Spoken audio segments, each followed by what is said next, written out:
तो hello guys, कैसे हैं आप सब। आप सभी का स्वागत है।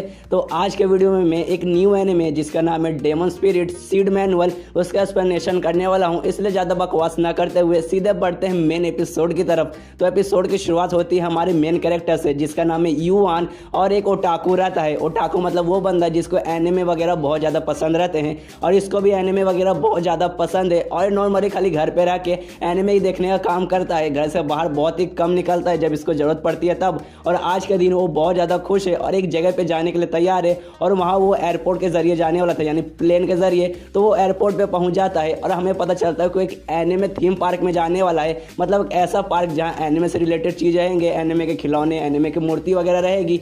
और वो बहुत ज़्यादा खुश है कि फाइनली उसे वहाँ जाने को मिल रहा है, जो चीज़ उसे बहुत ज़्यादा पसंद है। और वो बहुत ज़्यादा एक्साइटेड रहता है एनिमे थीम पार्क में जाने के लिए और अपना मतलब वही प्लेन का इंतजार कर रहता है। तो प्लेन आ जाता है तो प्लेन पे जाने के लिए निकल जाता है। और लेकिन जैसे वो प्लेन के अंदर एंट्री करने वाला रहता है, आसपास मतलब बहुत सारी अजीब चीज़ें होने लगती है, पूरा चमकने लगता है। लेकिन वो बिंदास रहता है, वो आसपास देखता ही नहीं है, आंख बंद करके चुपचाप प्लेन में जा रहा है। और जैसे ही वो प्लेन में एंट्री मारता है, लेकिन वो प्लेन के अंदर नहीं जाता, वो बल्कि एक दूसरी दुनिया में पहुंच जाता है। मतलब हाँ गाइस, एक ऐसी का एनिमे है।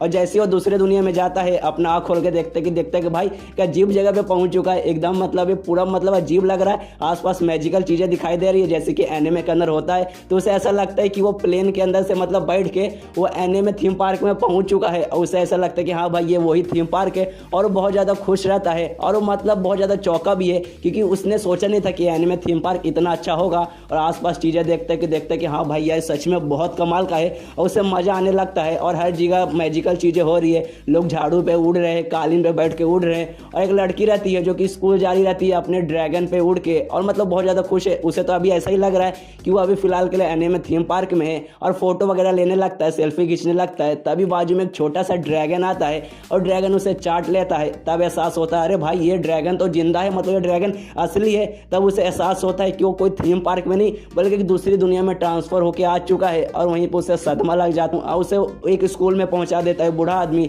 जहाँ वो आसपास देखता है तो काफ़ी सारे बच्चे रहते हैं। और थोड़ा दूर आगे जाता है तो सामने उसे एक बहुत बड़ा क्रिस्टल दिखाई देता है और क्रिस्टल के सामने दो लड़कियां खड़ी हैं और दो लड़कियां बताती है ये जो क्रिस्टल है इसे सेलेस्टियल क्रिस्टल कहा जाता है और ये डिसाइड करेगा कि आपका मैजिक कौन सा है। तो ये सुनने के बाद जो मतलब युवान रहता है वो खुश हो जाता है और कहता है अरे यार मैं तो बहुत ज़्यादा स्ट्रांग हूँ, रुको अभी तुम सबको दिखाता हूँ मैं कितना पावरफुल हूँ, अभी बता देगा कि मेरे अंदर कितना पावर है। देखना ये क्रिस्टल है ना, इसको पूरा चमका दूंगा, पूरा लाइट आने लगेगा कि तुम लोग को कुछ दिखेगा भी नहीं।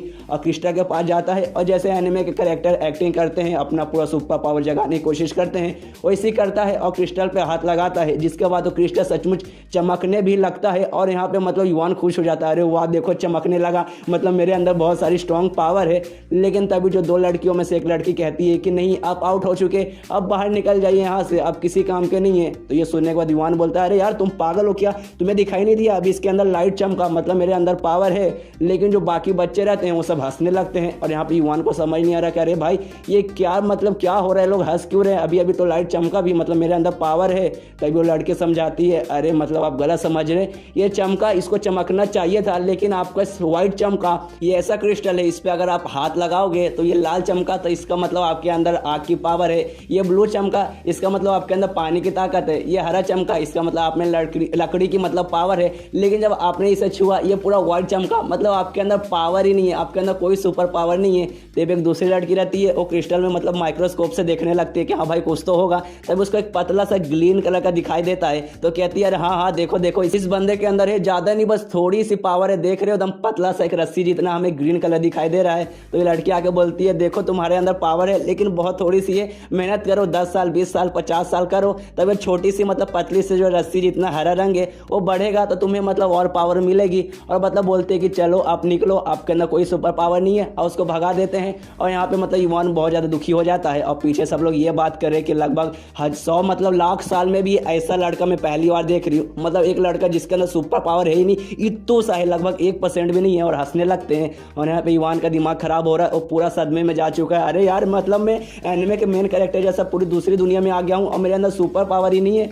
और एक पेड़ के पास आके मतलब पावर जगाने की कोशिश करते हैं कि नहीं भाई मेरे अंदर कुछ होगा, लेकिन कोई फर्क नहीं पड़ता, कुछ उसके अंदर कोई सुपर पावर नहीं रहती।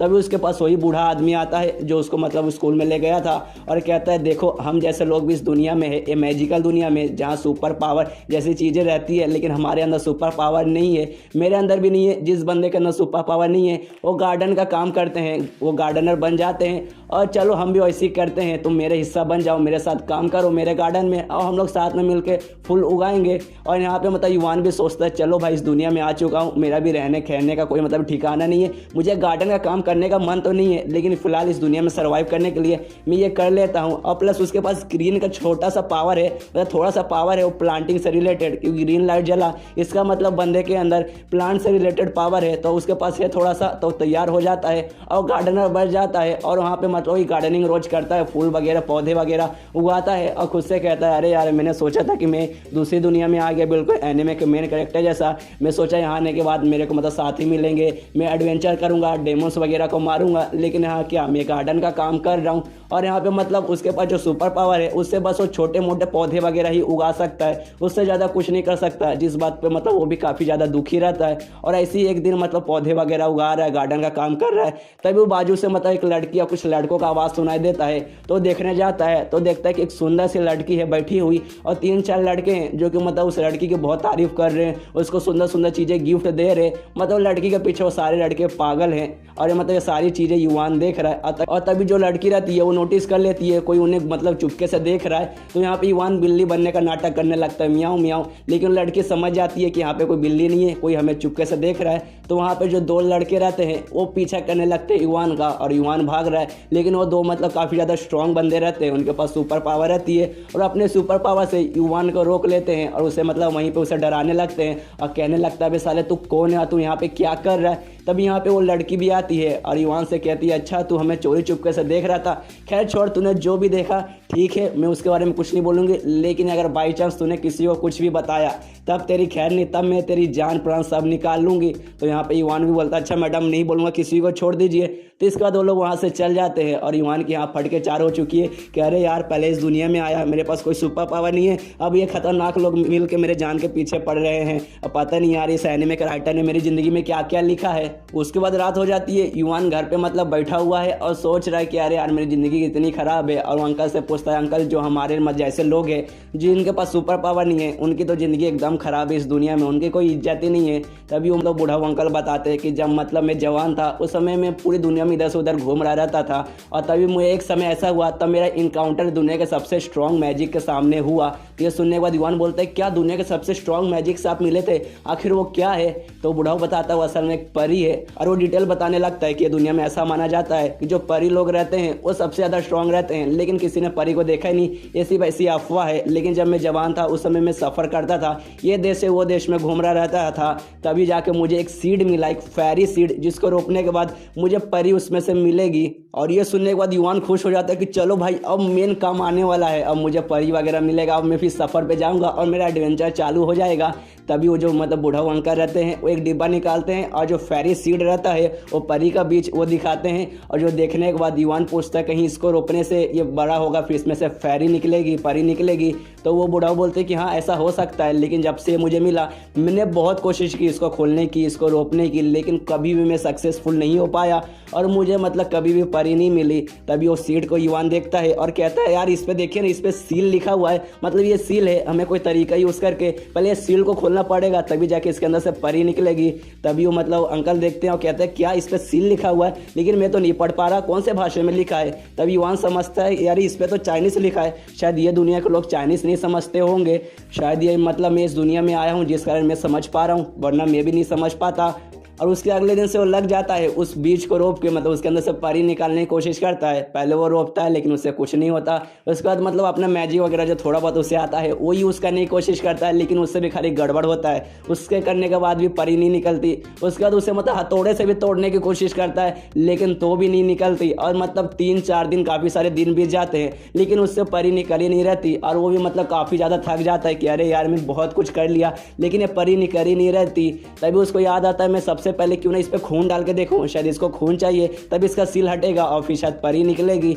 तो वो अपना एक छोटा सा मतलब खून डालता है और डालने में उसकी फट रही है, कह रहे यार खून खून खून, फिर भी जैसे तैसे डाल देता है और तभी मतलब वो चमकता भी है 1 सेकंड के लिए, लेकिन इवान का ध्यान नहीं जाता कि वो चमका है और उसे लगता है कि चल यार खून का भी कोई फर्क नहीं पड़ा, मतलब ये खून से भी आखिर में नहीं ही खुला। और उसके बाद रात में वो बीच लेके ऐसी गार्डन में आया है, तभी फिर से वही लड़की और 2 लड़कों का आवाज़ सुनाई देता है उसके पास से, और लड़की मतलब ज़मीन पे बैठी है, 2 लड़के मतलब वही फ्लावर वगैरह लाए हैं उसके लिए, और लड़की बहुत ज़्यादा खुश हो जाती है, अच्छा मेरे लिए फ्लावर लाए हो, इसके लिए तुम्हें इनाम देना चाहिए। और उन दोनों लड़कों में से एक लड़के को किस करती है और युवान ये सब देख रहा है और उसको लगता है कि मुझे ये सब नहीं देखना चाहिए, वरना ये लोग मुझे नोटिस करेंगे तो इस वजह से मुझे जान से ही मार देंगे, इसलिए मुझे यहाँ से निकलना चाहिए। लेकिन तभी युवान देखता है जो वो लड़की है वो किस करने के बाद उस लड़के को काट लेती है उसके गले में, और धीरे धीरे वो लड़की ट्रांसफॉर्म होने लगती है एक वैम्पायर में और लड़के को मार डालती है जिसको उसने किस किया था। और उसका जो दूसरा लड़का रहता है उससे कहती है चल इसको मैंने निपटा लिया, अब तेरे को भी निपटाऊंगी। लेकिन जो दूसरा लड़का रहता है वो लड़ने की कोशिश करता है, अपने सुपर पावर से हमला करता है उस वैम्पायर वाली लड़की पे, लेकिन जो लड़की रहती है उस हमले को रोक लेती है और अपना हमला करती है, जिसमें बहुत सारे रूट वगैरह निकल के दूसरे लड़के को भी मतलब जकड़ लेते हैं और उसको भी मार डालते हैं और उसका फिर खून पी जाती है और लड़की।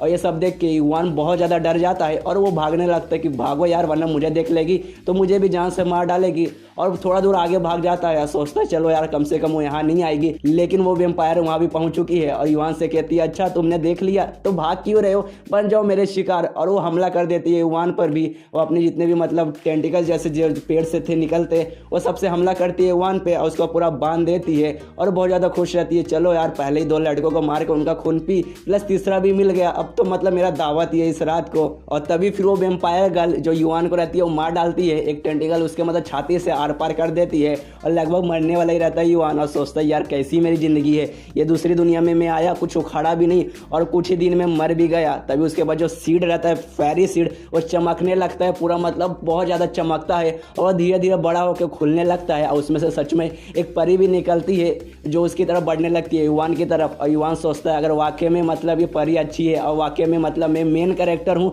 जो कि दूसरी दुनिया में आया, वाकई में मेरा नसीब अच्छा है तो ये लड़की मुझे बचाएगी, ये परी मुझे बचाएगी। लेकिन क्या परी उसके पास आती है और कहती है कि मैं खून से पैदा हुई हूँ और मैं यहाँ तुम्हारी जान लेने आई हूँ। और यहीं पे ये एपिसोड खत्म। तो गाइस इस वीडियो पे पहुँचा दीजिए कम से कम 10,000 व्यूज़, तो अगला एपिसोड मैं जितना जल्दी हो सके उतना जल्दी लेके आ जाऊँगा। तो मिलते हैं अब अगली किसी वीडियो में, जब तक के लिए बाय बाय। तो डेमन स्पिरिट सीड मैनुअल के एपिसोड 2 की तरफ बढ़ने से पहले एक छोटा सा बात बताना चाहता हूँ कि जब मैंने इसका एपिसोड 1 अपलोड किया था उस पर रिस्पांस तो बहुत अच्छा आया, लेकिन आप में से काफ़ी सारे लोग बोल रहे हैं कि अरे भाई इस एनिमे को कंटिन्यू करने के बदले तो स्पेयर में गेट लॉर्ड ही कंटिन्यू कर। तो गाइस टेंशन लेने की कोई जरूरत नहीं है, स्पेयर में गेट लॉर्ड पहले की तरह कंटिन्यू रहेगा, रोज उसके 2 या 3 एपिसोड आते रहेंगे, प्लस इसका भी आएगा, इसका 2 दिन में 1 डालूंगा या 1 दिन में 1 डाल दूंगा। तो टेंशन लेने की कोई जरूरत नहीं है, दोनों एनिमे देखिए और दोनों एंजॉय कीजिए। तो अब बढ़ते हैं सीधा एपिसोड की तरफ। तो एपिसोड की शुरुआत वहीं से होती है जहां से पिछला एपिसोड खत्म हुआ था। जो वैम्पायर गर्ल रहती है वो अपने मेन कैरेक्टर युवान को मार डालती है, तभी वहां पर परी अपीयर होती है और देखती है कि अरे सच में यार ये युवान मर चुका है, कैसा मेन कैरेक्टर है, पहले एपिसोड में ही मर गया। और तभी पीछे से वही वैम्पायर गर्ल बोलती है अबे तू कहां से आ गई, ये मेरा शिकार है, तुम मुझसे इसे चुरा नहीं सकती, इसे तो मैं खाऊंगी, अगर तू बीच में आई तो तब मैं तुझे भी नहीं छोड़ूंगी। तभी जो परी रहती है अपनी युवान को नीचे ले जाती है और देखती है कि हाँ भाई इसका सच में पपीता निकल चुका है, ये सच में मारा जा चुका है, ये जिंदा ही था मेरे आने से पहले, थोड़ा बहुत इसके अंदर प्राण बचा था, लेकिन जैसे मैं प्रकट हुई मैंने इसका जो भी बचा कुछ प्राण था सब ऑब्जॉर्व कर लिया, जिस कारण ये पूरा मर चुका है। कोई बात नहीं, मैं इसे वापस जिंदा करूंगी। ये वैम्पायर गर्ल का प्राण डाल के और फिर सीधा हमला करने चल जाती है उस वैम्पायर गर्ल पे, और वैम्पायर गर्ल भी इस पे हमला करती है और दोनों के बीच में एक छोटा सा लड़ाई होता है। उतने में जो अपनी परी रहती है उस वैम्पायर गर्ल को मार डालती है, खत्म कर डालती है और उसका फिर सॉल यूज करती है, मतलब उसका आत्मा यूज करती है, प्लस अपना भी थोड़ा सा एनर्जी यूज करती है और युवान में डालती है। और इसके बाद सीन शिफ्ट होता है एक औरत पर जो कि मतलब घर में है और बातें करी, अच्छा वो समय आ चुका है, तुम्हें अजीब सी आवाज़ सुनाई दे रही है, और एक बुक लेकर वो बाहर निकल जाती है। फिर वापस सीन शिफ्ट होता है युवान पर जो कि अभी अभी उठा है और सोच रहा है अरे यार मैं तो मर चुका था, मैं जिंदा कैसे वापस हो गया, कहीं मैं सपना देख रहा था क्या? नहीं सपना नहीं था, जब उसने मुझे मारा था उसके बाद एक परी अपीयर हुई थी और देखता है कि अरे वाह सामने परी खड़ी है और खुश हो जाता है, अरे यार ये तो मेरी परी है, आ गई मुझे बचा लिया, अरे यार कितनी सुंदर लड़की है, मतलब कितनी सुंदर परी है ये। और परी की तरफ देखते देखते वो मन ही मन ये सोचता है युवान कि अरे यार ये परी कितनी स्ट्रांग है, प्लस इसके पास हीलिंग मैजिक भी है जिसने मुझे हील कर दिया, ऊपर से इतनी सुंदर है यार, मेरे तो मजे ही मजे हैं। और मतलब ये परी मेरी है तब मतलब मैं इसका मास्टर हुआ, तब ये मेरी सेवा करेगी, मेरे को चाय पानी ला के देगी और मुझे मास्टर मास्टर करके बुलाएगी, मतलब तो मेरे मजे ही मजे है। तभी जो परी रहती है वो कहती है तू अभी तक मुझे पहचाना नहीं। तो युवान बोलता है नहीं मैं नहीं पहचाना, मैं तो तुम्हें पहली बार देख रहा हूँ। और ये सुनने के बाद परी को गुस्सा आता है और कहती है क्या तू मुझे पहली बार देख रहा है? तो युवान बोलता है कि हाँ मैं पहली बार देख रहा हूँ। अरे तुम्हें टेंशन लेने की कोई जरूरत नहीं है, धीरे धीरे हम लोग बातचीत करेंगे, आपस में मिले जुलेंगे, एक दूसरे को अच्छे से पहचान लेंगे, इस बात की तुम टेंशन मत लो। और ये सुनने के बाद परी गुस्से में कहती है कि अबे साले चुप हो जा, तू तो मर चुका था लेकिन मैंने तुझे जिंदा किया ताकि मैं खुद तुझे अपने हाथों से मार सकूं। मैं हजारों सालों से उस सील के अंदर बंद थी तेरे कारण, और मैं इंतजार करी थी कि तब मैं बाहर आऊँ कब मैं तुझे मारूं, और वो समय आ चुका है और मैं तुझे अपने हाथों से मारूंगी। और वो बढ़ जाती है युवान की तरफ उसे मारने के लिए, और यहाँ पे युवान की फट जाती है। लेकिन जैसे ही परी उसके ऊपर हमला करती है, परी को ही चोट लगता है ऊपर से, मतलब युवान पे जैसे वो अपने तलवार से काटती है लेकिन इसके हाथों पे कटने का निशान आता है। और परी को समझ नहीं आ रहा कि यार ऐसे कैसे हो गया।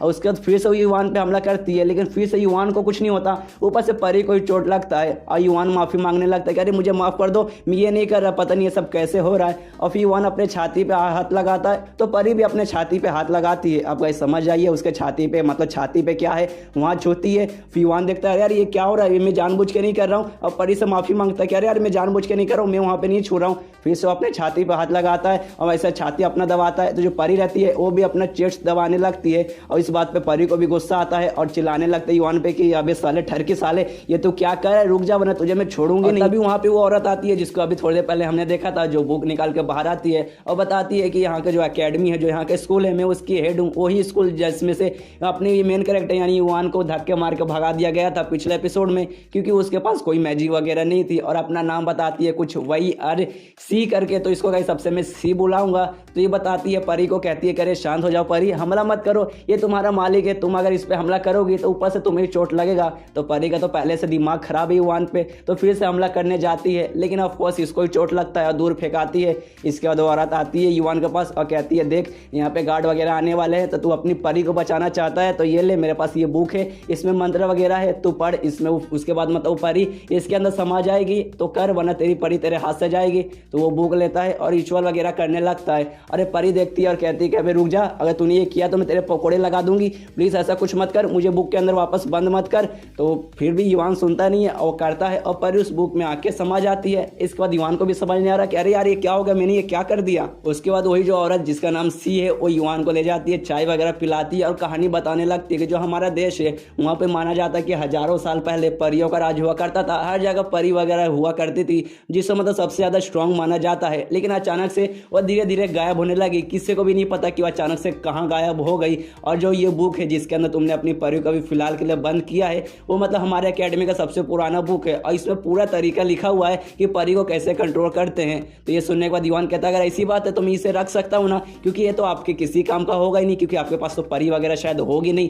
तो यहाँ पे तो मतलब बात तो सही बोल रहा है युवान, लेकिन वो जो लड़की रहती है मतलब जो औरत सी, उसके दिमाग में कुछ और चल रहा है, उसको मतलब बुक का कुछ काम नहीं है। तो भी युवान को बोलता है अच्छा मैं तुम्हें कैसे दे दूँ, ये तो हमारे स्कूल का बहुत पुराना बुक है, मैं तुम्हें नहीं दे सकता हूँ, आखिर ये हमारा है। तो इसका करेगा क्या, मतलब उस औरत को युवान से कुछ चाहिए था, फ्री में वो बुक नहीं देना चाहती। और युवान भी समझ जाता है कि हाँ भाई इस औरत को कुछ चाहिए मुझसे, फ्री में तो ये बुक देगी नहीं। तो पूछता है अरे मैडम बताइए आपको क्या चाहिए, मैं कोशिश करूँगा, अगर मेरे पास रहा तो मैं दूंगा। तो औरत इससे बोलती है कि मैं ये चाहती हूँ कि तुम मेरे स्कूल में आओ, एडमिशन ले लो और मेरे स्टूडेंट बन जाओ। और सिर्फ यही नहीं, एक और कंडीशन है, तुम मेरे स्कूल में आओगे तो मेरे स्कूल में जितने भी स्कबिस है वो सबको पकड़ो और वो सबको खत्म कर दो। अब गैस आप ये सोच रहे होंगे कि स्कबिस कौन है, तो स्कबिस गैस वही औरत है जिसको हमने पिछले एपिसोड में भी देखा था और इस एपिसोड के स्टार्टिंग में देखा था। वो वेम्पायर गर्ल जो लोगों को पहले अपनी तरफ अट्रैक्ट करती है, फिर उनका खून पी के उनको मार डालती है। और जो जिस स्कूल में वो औरत है सी, उस स्कूल में से बहुत सारे मतलब स्कबिस है। तो युवान से वो कहती है कि तो हमारे स्कूल में आ जा और सारे लोगों को ढूंढो और सबको खत्म कर दे। और ये सुनने के बाद युवान युवान की फट जाती है और कहता है कि अरे नहीं नहीं यार, वो लोग तो बहुत खतरनाक होते हैं, मेरे को लोग ढूंढ के मुझे ही मारेंगे, मेरा ही खून पिए जाएंगे, इसलिए मुझे ये बुक नहीं चाहिए, अपना बुक अपने पास रखिए, मैं तो जा रहा हूँ, बस मुझे माफ कर दीजिए। तो ये सुनने के बाद वो औरत कहती है अच्छा इसी बात है क्या, मेरे पास सिर्फ ये बुक नहीं, इसके अलावा मेरे पास 3 और सीड है, मतलब 3 और परी वाले सीड है, फेरी सीड है, इसमें से और परी निकल सकती है, अगर तुझे ये चाहिए तो तुझे मेरा काम करना पड़ेगा। और युवान को पता नहीं क्या हो जाता है, वो मतलब झुक जाता है उसके सामने और कहता है अरे मुझे चाहिए मैडम, मैं आपका स्टूडेंट बनने के लिए तैयार हूँ, सारे स्कबिस वगैरह को मैं पकड़ूंगा, बस ये बुक और ये सारे सीड वगैरह मुझे देख लीजिए। और खुद सोच रहा है कि अरे यार मुझे क्या हो गया यार, इसमें जान का भी खतरा है, लेकिन ये सीधे इसने मेरे वीक पॉइंट पे हमला कर दिया है, अब मैं मतलब मना भी नहीं कर सकता क्योंकि मुझे ये सीड चाहिए। और वो सीड और बुक वगैरह रख लेता है और उसका स्टूडेंट बनने के लिए तैयार हो जाता है। उसका तो बुक लेके मतलब ऐसे लेटा है और बुक में पढ़ रहा है कि यार कैसे कंट्रोल करे परी को, तो उसमें यही लिखा था कि जो परी से मतलब अच्छे से कंट्रोल करना है, तो उसके साथ बातचीत कीजिए, घूमिए फिरिए, ताकि रिलेशन आपको उसके साथ अच्छा हो। तो यहाँ पे सोचता है अरे यार बातचीत कहाँ से करूँ, जैसे ही बाहर निकालूंगा तो फिर से मेरी तरफ मारने के लिए बढ़ जाएगी। और सोचता है हाय रे मेरी ज़िंदगी कुछ अच्छा हो ही नहीं रहा। तभी बुक अचानक से बोलने लगती है कि अरे यार मैं आपसे बात कर सकती हूँ। और युवान को समझ नहीं आ रहा कि अरे यार ये बुक बोला क्या, अचानक से ऐसे कैसे। तो बुक से खुद पूछता है अरे तुमने मुझसे बात किया, अगर किया तो क्यों किया। तो बुक बोलता है क्योंकि आपके अंदर घंटा मैजिक नहीं है, इसलिए मुझे आपसे बात करना पड़ेगा। तो युवान बोलता है अच्छा इसी बात है, मतलब इसमें मेरी बुराई हो रही है, कोई बात नहीं, चलो इसमें फ़ायदा ही है, कोई तो बात कर रहा है मुझसे। और फिर युवान पूछता आखिरी बुक के जरिए मुझसे और क्या क्या कर सकता हूं। तो वो बताता है बुक के इसके जरिए आप परी की दुनिया में जा सकते हो और वहां पे आप कब्जा कर सकते हो, वहां के राजा बन सकते हो। और बताती है कि ये जो पूरी दुनिया है, ये मतलब परी वाली दुनिया, ये सारे जितने भी परी है उनके सोच से बना है और उन लोगों के सोच से जो कि परी बनना चाहती है, जो कि परी बनने के पीछे पागल है, और जो मतलब ओनर रहता है परी का, वो जाके उस दुनिया पे कब्जा कर सकता है। और ये बुक उसी चीज का जरिया है। इसके बाद युवान पूछता है क्या मतलब जो परी बनना चाहता है, मतलब ये परी पैदाइशी परी नहीं होते क्या, मतलब बाद में बनते हैं। तो बुक कहता है कि हाँ आपने सही समझा, ये परी पैदाइशी परी नहीं होती। कोई भी फीमेल जेंडर जो भी रहते हैं, ये वो भले इंसान में हो या जानवरों में रहे, जिनके पास टैलेंट रहता है, जो फीमेल ब्रीड रहते हैं उनमें जिसमें भी टैलेंट है, एक स्पेशल स्पेल का यूज़ करके वो लोग परी बनते हैं। परी बनने के बाद फ़ायदा तो होता है लेकिन कुछ नुकसान भी है। सबसे पहले उनकी आज़ादी छीन जाती है, हर जगह वो लोग खुले में नहीं जा सकते, प्लस उनको किसी के अंडर काम करना पड़ता है, कोई ना कोई मतलब उनका मालिक रहता है, वही मतलब उनका नुकसान है। और बुक ये भी बताता है कि अगर आपको परी की दुनिया पे पूरा कब्जा करना है, पूरा मतलब उस पर आपका, और उसके बाद बुक ये भी बताता है अगर पूरा परी के दुनिया पे आपको कब्जा करना है तो आपको सबसे पहले अपने परी के ऊपर काबू करना पड़ेगा।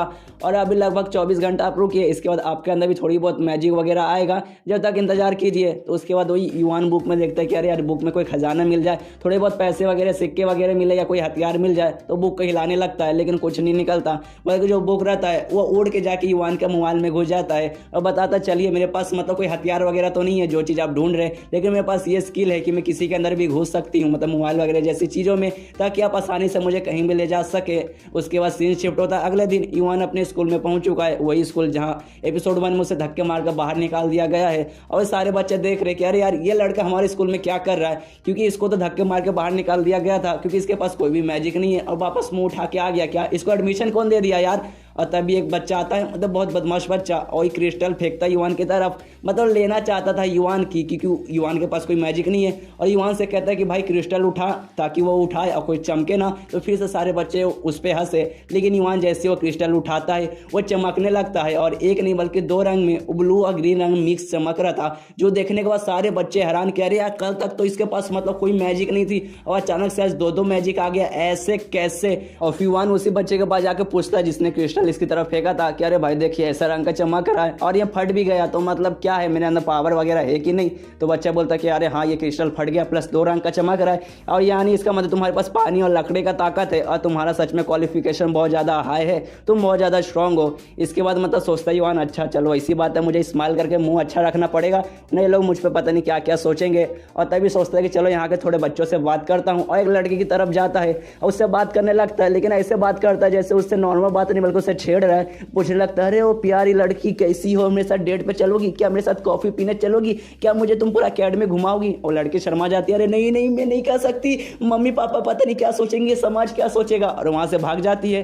यहाँ पे युवान भी सोचने लगता है कि अरे यार मैं उस लड़की से ऐसे बात नहीं करना चाहता था, लेकिन अपने आप मेरा बॉडी पता नहीं क्या किया जा रहा था, मेरा मुंह जबरदस्ती कुछ भी निकले जा रहा था, मुझे समझ नहीं आ रहा आखिर ये हो क्या रहा है। तो खोपचे में आता है, अपना मोबाइल ऑन करता है, जो बुक उसके अंदर मोबाइल में घुसा था उससे पूछता है देख बहन क्या क्या हो रहा है, मुझे बता, मुझे समझ नहीं आ रहा। तो ये बुक में बताता है कि देखो आपके पास अब दो एबिलिटी आ चुकी हैं। सबसे पहले फेरी की एबिलिटी, दूसरा स्कम्बस की भी एबिलिटी आ चुकी है आपके अंदर। तो फेरी के आने के कारण आपके अंदर मतलब वही पानी और जो लकड़ी का एबिलिटी है वो आ चुका है, प्लस जो स्कम्बस मतलब जो डायन थी वेम्पायर उसकी भी एबिलिटी आपके अंदर आ चुकी है। तो युवान पूछता है उसकी एबिलिटी आ चुकी है तो मतलब क्या मेरे अंदर एबिलिटी आई है, आखिर उसकी एबिलिटी है क्या। तो बुक बताता है कि मतलब आप किसी को भी अपनी तरफ अट्रैक्ट कर लोगे, मतलब वो लड़का रहा, लड़की रहा, बच्चा रहा, बूढ़ा रहा, जानवर रहा, कुत्ता रहा, बिल्ली रहा, फ़र्क नहीं पड़ता, आपके सामने मतलब किसी को भी देख के आपका ठरक उड़ जाएगा, प्लस वो लोग भी आपकी तरफ अट्रैक्ट होंगे। और ये देखने मतलब ये सुनने के बाद युवान का भी मतलब चक्कर आ जाते, चकरा जाते कि अरे भाई ये क्या एबिलिटी है मेरी ज़िंदगी में, मतलब पकौड़े पे पकौड़े लगे जा रहे हैं। और तभी इनका एक पीटी पीरियड भी रहता है और युवान को भागने का काम मिला है, मतलब सारे बच्चों के साथ। और युवान की फट रही है कि अरे यार पृथ्वी पे भी भागने को रहता है, यहाँ भी भगा रहे यार, यहाँ तो कुछ हालत कराओ यार, यहाँ भी मेरी हालत ख़राब हो रही है। और तभी उनका जो पीटी टीचर रहता है वो सारे बच्चों को भाषण दे रहा है, देखो मैंने तुम्हें ऐसा लड़ना सिखाया था कि पहले कॉन्सनट्रेट करो, फिर अपना पूरा पावर यूज़ करो, ऐसे ही लड़ाई करना। तो एक बच्चा बोलता है हाँ आपने ठीक बोला, लेकिन मतलब उसको प्रैक्टिकल करने में ज़्यादा मजा आएगा। तो टीचर बोलता है तेरा मतलब क्या है, तो करना क्या चाहता है। तो लड़का बोलता है जो नया स्टूडेंट आया ना युवान, मैं इसके साथ लड़ना चाहता हूँ और टेस्ट करना चाहता हूँ आपका प्रैक्टिस वाला जो आपने कराया है। लेकिन युवान मना कर देता है कि नहीं मुझे नहीं लड़ना। तो टीचर चिल्लाता है अबे साले चुपचाप रहे, तुझे भरोसा नहीं है क्या जो मैंने सिखाया उससे जाके मतलब लड़ाई कर और साबित कर दे। तो युवान को भी मतलब मन नहीं था लेकिन करना पड़ता है और लड़ाई का समय आ चुका है। बैटल फील्ड जो रहता है वहाँ पे भेज दिया जाता है दोनों को लड़ने के लिए। और तभी वहाँ पे एंट्री होती है एक प्रिंसेस की। अब वैसे प्रिंसेस कौन है इसके बारे में मतलब और डिटेल वगैरह हम आगे के एपिसोड में पता चलेगा। और सच में वो प्रिंसेस है, पूरे स्कूल वाले भी उसकी इज्जत करते हैं, सारे लड़के उसके पीछे पागल है। वो आती है, उसके लिए स्पेशल मतलब एक सिंहासन भी बुक है, तो सिंहासन पे वो बैठती है और कहती है चलो वो लड़ाई चालू करे। और यहाँ पे मतलब युवान का लड़ने का मन नहीं है, लेकिन वो सामने वाला लड़का मतलब वो लड़ना चाहता है और उसके पास वाइंड का पावर रहता है, तो अपने वाइंड्स के पावर से हमला करती है युवान की तरफ। तो युवान स्टार्टिंग में उसे रोकता है।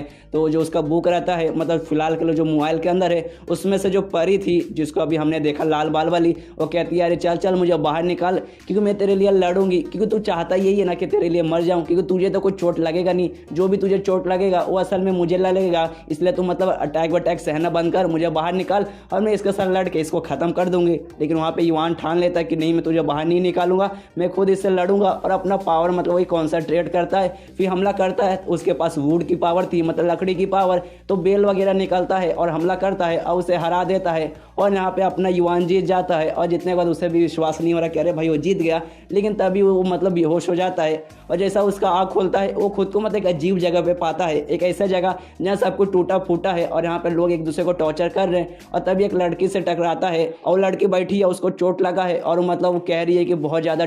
तो डेमन स्पिरिट सीड मैनुअल की एपिसोड 3 की शुरुआत वहीं से होती है जहाँ से पिछला एपिसोड खत्म हुआ था। जो हमारा मेन कैरेक्टर है वो युवान वो लड़ते लड़ते बेहोश हो जाता है मतलब लड़ाई खत्म होने के बाद। और जब आँख खोलता है तब खुद के एक अजीब सी जगह पे पाता है जो पूरा टूटा फूटा था। उससे वहाँ पे एक बच्ची दिखाई देता है जिसका तबीयत खराब था, उसको बुखार लगा था। तो वो लड़की को साइड में ले जाता है, पानी वगैरह मतलब कपड़ा लेता है, उसको गीला करता है और उसके सिर पर रखता है ताकि बुखार कम हो। और कहता है तुम टेंशन मत लो, मैं तुम्हें बचा के रहूँगा, यहाँ से निकालूंगा और यहाँ पे जितने भी लोग मुसीबत में हैं जिनको टॉर्चर किया जा रहा है वो मैं सभी को बचाऊंगा।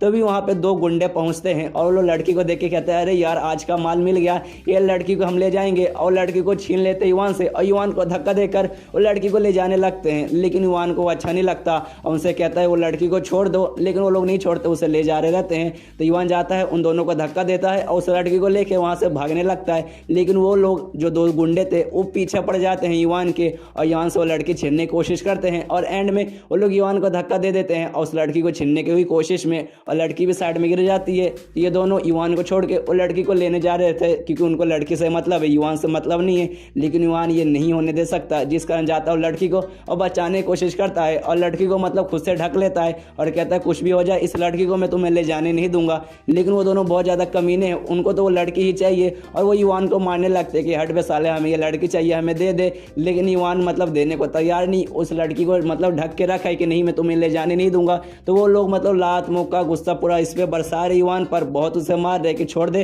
उन्हें तेरी हम चटनी बना देंगे, इस लड़की को हमें दे दे। लेकिन वो देने को तैयार नहीं और जो लड़की है वो भी युवान की तरफ देखती है और कहती है तुम्हारा शुक्रिया।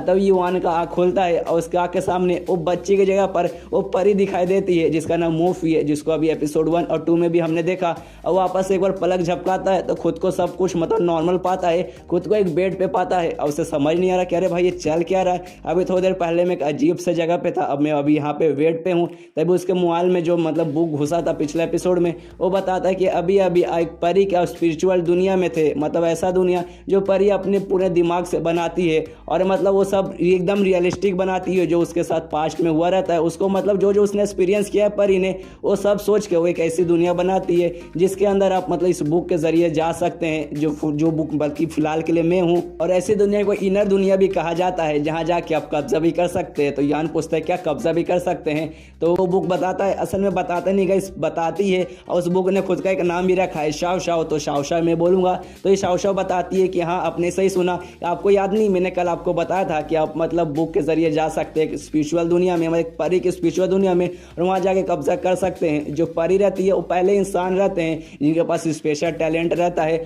और वो बाद में एक मतलब एक स्पिरिचुअल और बाद में एक स्पेल का यूज़ करके वो लोग परी बनते हैं। लेकिन परी बनने के बाद कोई ना कोई इनका मालिक रहता है और खुद की एक दुनिया बनाते हैं जो पूरा मतलब उसके एक्सपीरियंस पे बेस रहता है। और जिस दुनिया में सब अपी होके आ रहे थे वो एक परी की दुनिया थी, और ये वही परी था जिसको एपिसोड 1 और 2 में हमने देखा, जिसका नाम मोइफाई है। तो यूँ मतलब इसी दुनिया देखने के बाद अपना मेन कैरेक्टर युवान सोचता है कि अरे यार कहीं ये जो मतलब मैंने अभी देखा जो बच्ची थी, कहीं वो वही परी तो नहीं, और जो कुछ मैंने देखा शायद ये सब उसके पास्ट में हुआ होगा, पर मैं गारंटी के साथ नहीं बोल सकता। यानी अब मुझे जानना है कि वो परी मतलब पहले इंसान थी, क्योंकि सारे परी पैदाशी परी नहीं होते, वो इंसान रहते हैं बाद में परी बनते हैं। यानी जो मेरी वाली परी है वो भी पहले इंसान थी। तो मुझे जानना है उसके पास्ट में क्या हुआ, जब वो बच्ची थी आखिर उसके साथ हुआ क्या, आखिर वो परी क्यों बनी। तो सोचता क्यों ना ये बात मैं अपनी परी से पूछ लूँ। तो मोबाइल ऑन करता है, उसके अंदर वो भी थी, तो उससे कहता है अरे मोफाई, मतलब ये परी का नाम है, कहता मोफाई प्लीज़ रुको, मुझे तुमसे कुछ सवाल पूछना है, क्या मैं पूछ सकता हूँ, शायद तुम मुझे गलत समझ रही हो, मतलब मैं वो बंदा नहीं हूँ जिसे तुम ढूंढ रही हो।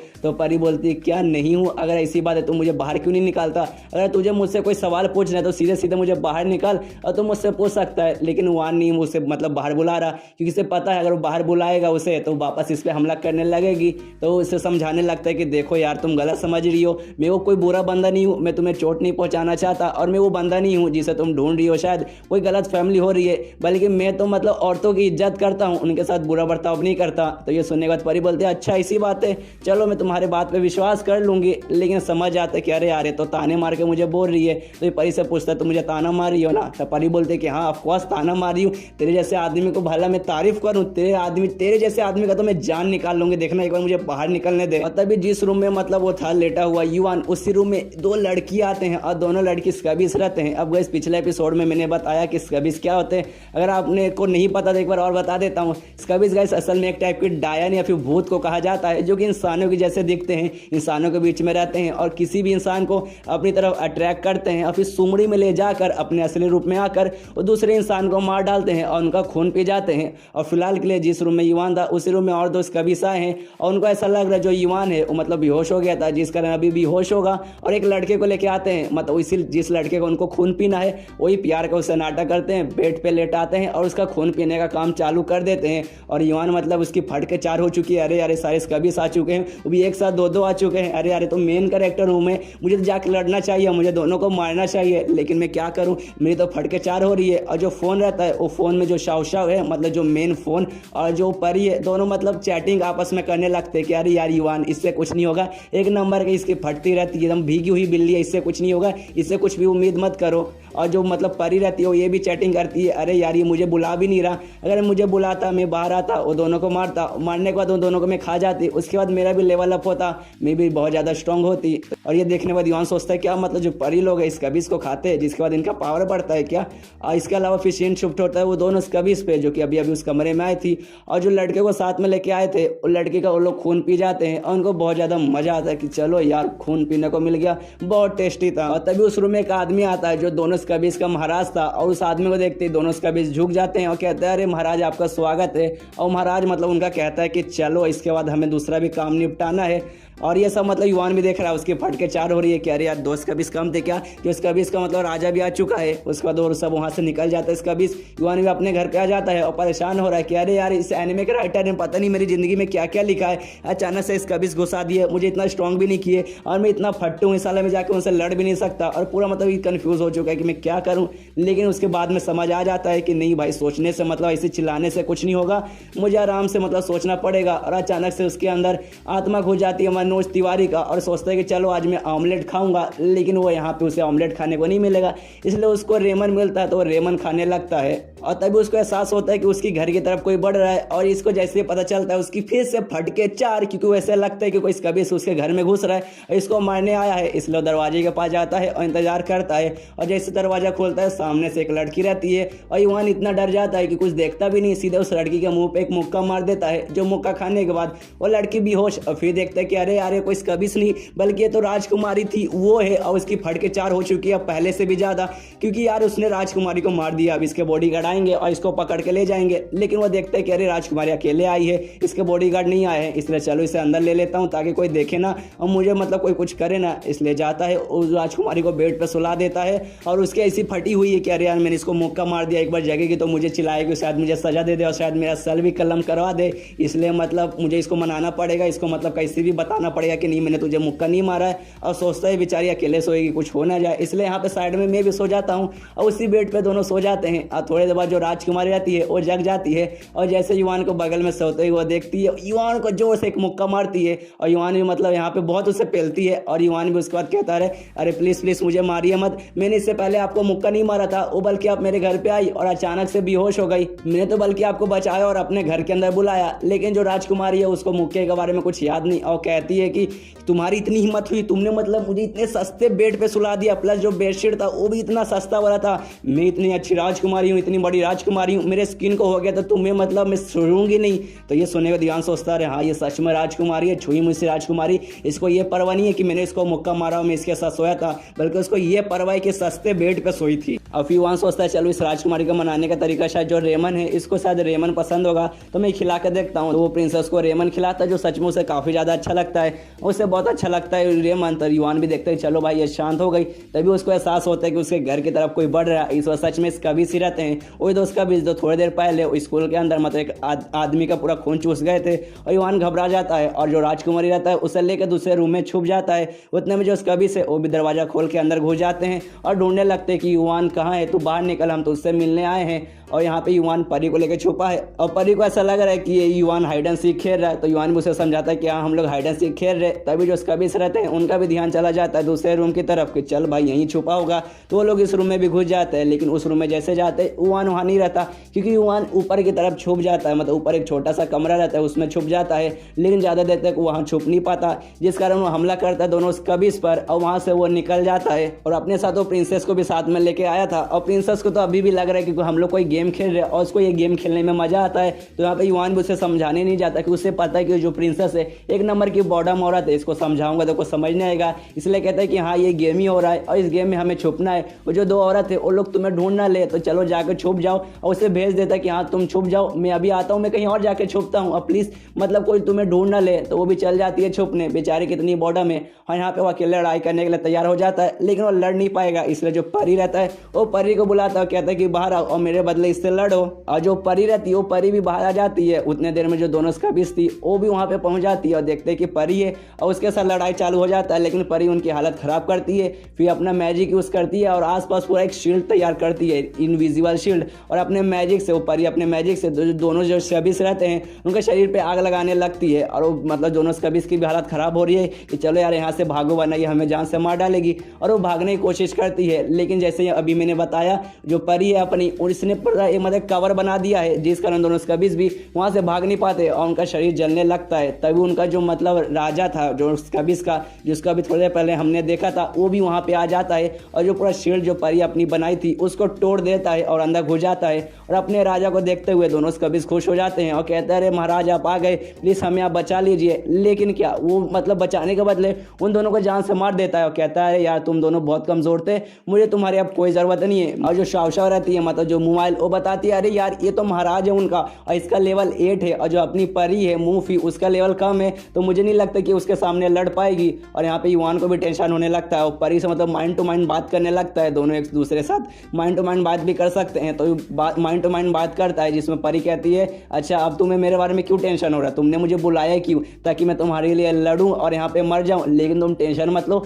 मैं यहाँ पे मरूंगी नहीं क्योंकि मुझे जिंदा रहना है और मुझे तुम्हारी भी जान लेना है। तो यहाँ पे माइंड टू माइंड वो युवान कहता है अरे यार तुम गलत समझ रही हो, मैं वो बंदा हूँ ही नहीं जिसे तुम मारना चाहती हो। तो परी फिर से माइंड टू माइंड कहती है कि नहीं, मैं ऐसा हो नहीं सकता कि मैं तुम्हें पहचानूं नहीं, क्योंकि अगर तुम मर भी गए, तुम राख में भी बदल गए ना, तो भी मैं तुम्हें पहचान लूंगी कि तुम वही बंदा हो। और फिर लड़ाई चालू हो जाता है अपने परी और जो कबिस का राजा था उनके बीच में, और ये एपिसोड वहीं पे खत्म।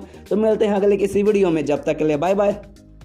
तो डेमन स्पिरिट सीड मैनुअल के एपिसोड 4 की शुरुआत वहीं से होती है जहाँ से पिछला एपिसोड खत्म हुआ था। और इसका भी इसके महाराज और जो अपनी मतलब जो परी है उनके बीच में लड़ाई चालू है, और दोनों में मतलब जो परी है वो कमज़ोर पड़ रही है।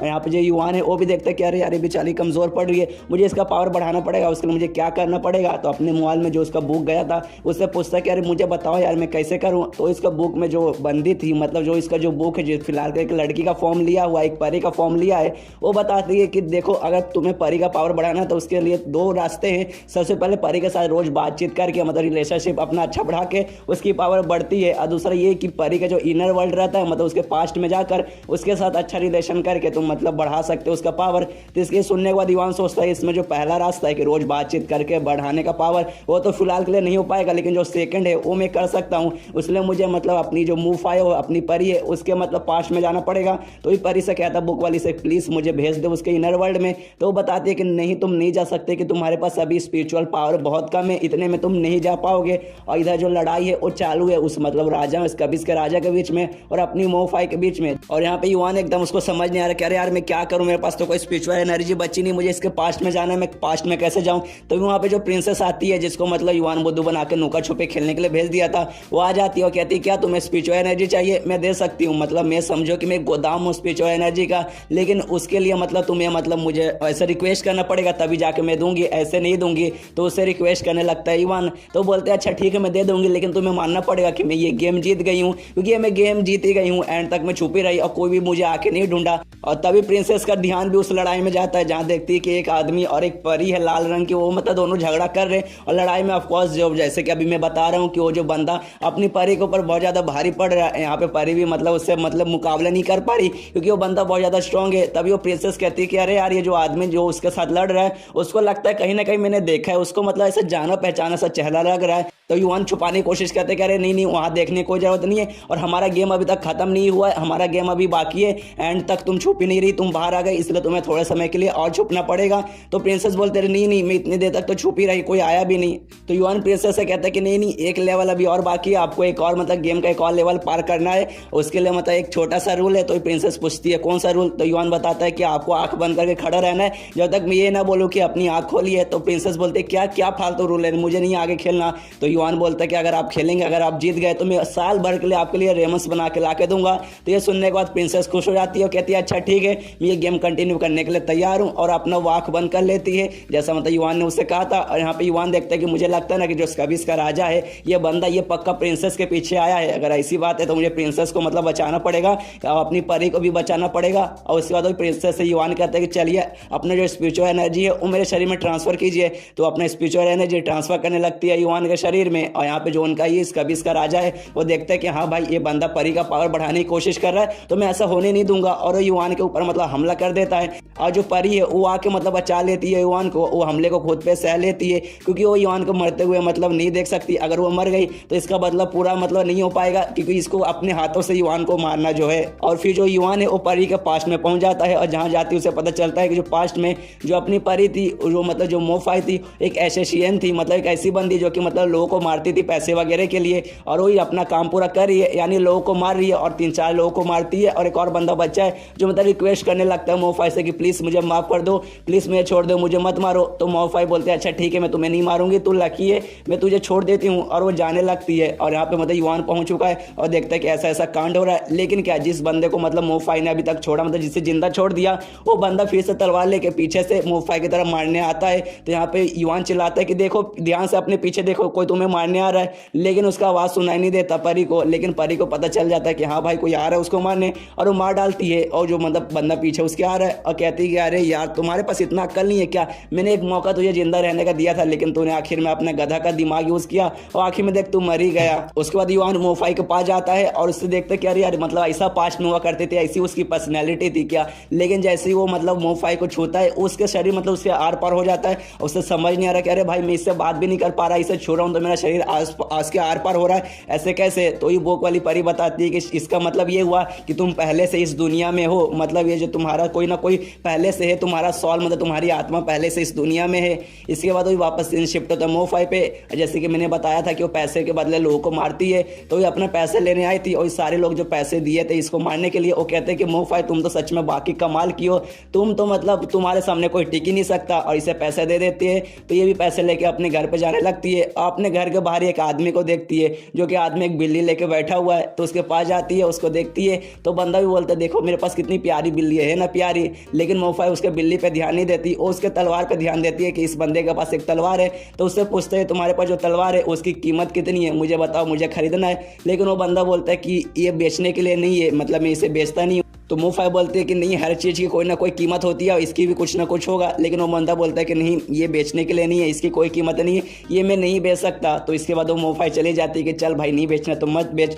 तभी वहाँ पे युवान भी आता है और देखता है कि वो बंदे का चेहरा सेम टू सेम इसके साथ मिल रहा है, मतलब यही वो बंदा है, मतलब ये युवान है, पास्ट का युवान है, मतलब ये पहले युवान था, अभी जो फिलहाल के लिए है वो इसका नया जन्म है। इसके बाद मोफाई अपने घर में चली जाती है, तब उसका आवाज़ मतलब आता है बाहर से, कोई मतलब म्यूजिक बजा रहा है। तो अपने खिड़की से बाहर देखती है तो वो और कोई नहीं बल्कि वही बंदा था जो कि म्यूजिक बजा रहा है। और उसका म्यूजिक सुनने के लिए आसपास चार पांच बच्चे इकट्ठा हुए हैं और उनको म्यूजिक बहुत ज़्यादा अच्छा लगता है। तभी वो लड़का मोफाई की तरफ भी देखता है, तो मोफाई अपना मतलब खिड़की बंद कर लेती है।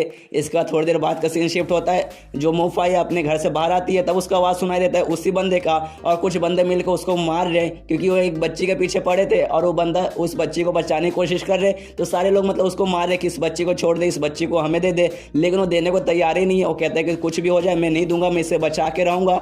और ये सब मतलब जो मोफाई है वो भी सुन रही है और देख रही है। और उसके दिमाग में भी आता है कि जब वो छोटी थी उस समय भी एक आदमी था जिसने इसको ऐसे बचाने की कोशिश की थी, जो हमने एपिसोड 2 में भी देखा था। वो और कोई नहीं बल्कि अपने युवान था जो कि पास्ट में पहुंचा था और इसको बचाने की कोशिश किया था। और उसका तो सारे गुंडे उसी आदमी को परेशान किए जा रहे, उसको मारे जा रहे कि वो बच्ची हमें दे दे वरना तुझे छोड़ेंगे नहीं। और कहते हैं कि चल भाई बस हो चुका है, तू हमें नहीं दे रहा, अब तुझे मतलब मैं जान से मार दूंगा। तो इसके बाद वहाँ पे मतलब उसका जैसे वो मारने वाला रहता है वो बंदा, वैसे वहाँ पे मोफाई आ जाती है, उसका हाथ पकड़ लेती है। और जैसे वो सारे गुंडे मोफाई को देखते हैं और डर जाते हैं कि अरे यार तो वही मोफाई है जो कि मतलब सबको मारती है, इतनी खतरनाक औरत है। और रिक्वेस्ट करने लगती है कि प्लीज़ हमें मत मारो, प्लीज़ हम लोग को मतलब छोड़ दो, हमें जान से मत मारो। तो मोफाई बोलता है अच्छा ठीक है मैं नहीं मारूंगी, बस तुम लोग यहाँ से निकल जाओ। तो सारे मतलब गुंडे डर के मारे वहाँ से भाग जाते हैं। तो इसका जो बंदा था जिसको मतलब सब लोग मार रहे थे वो शुक्रिया करते हैं मोफाई का।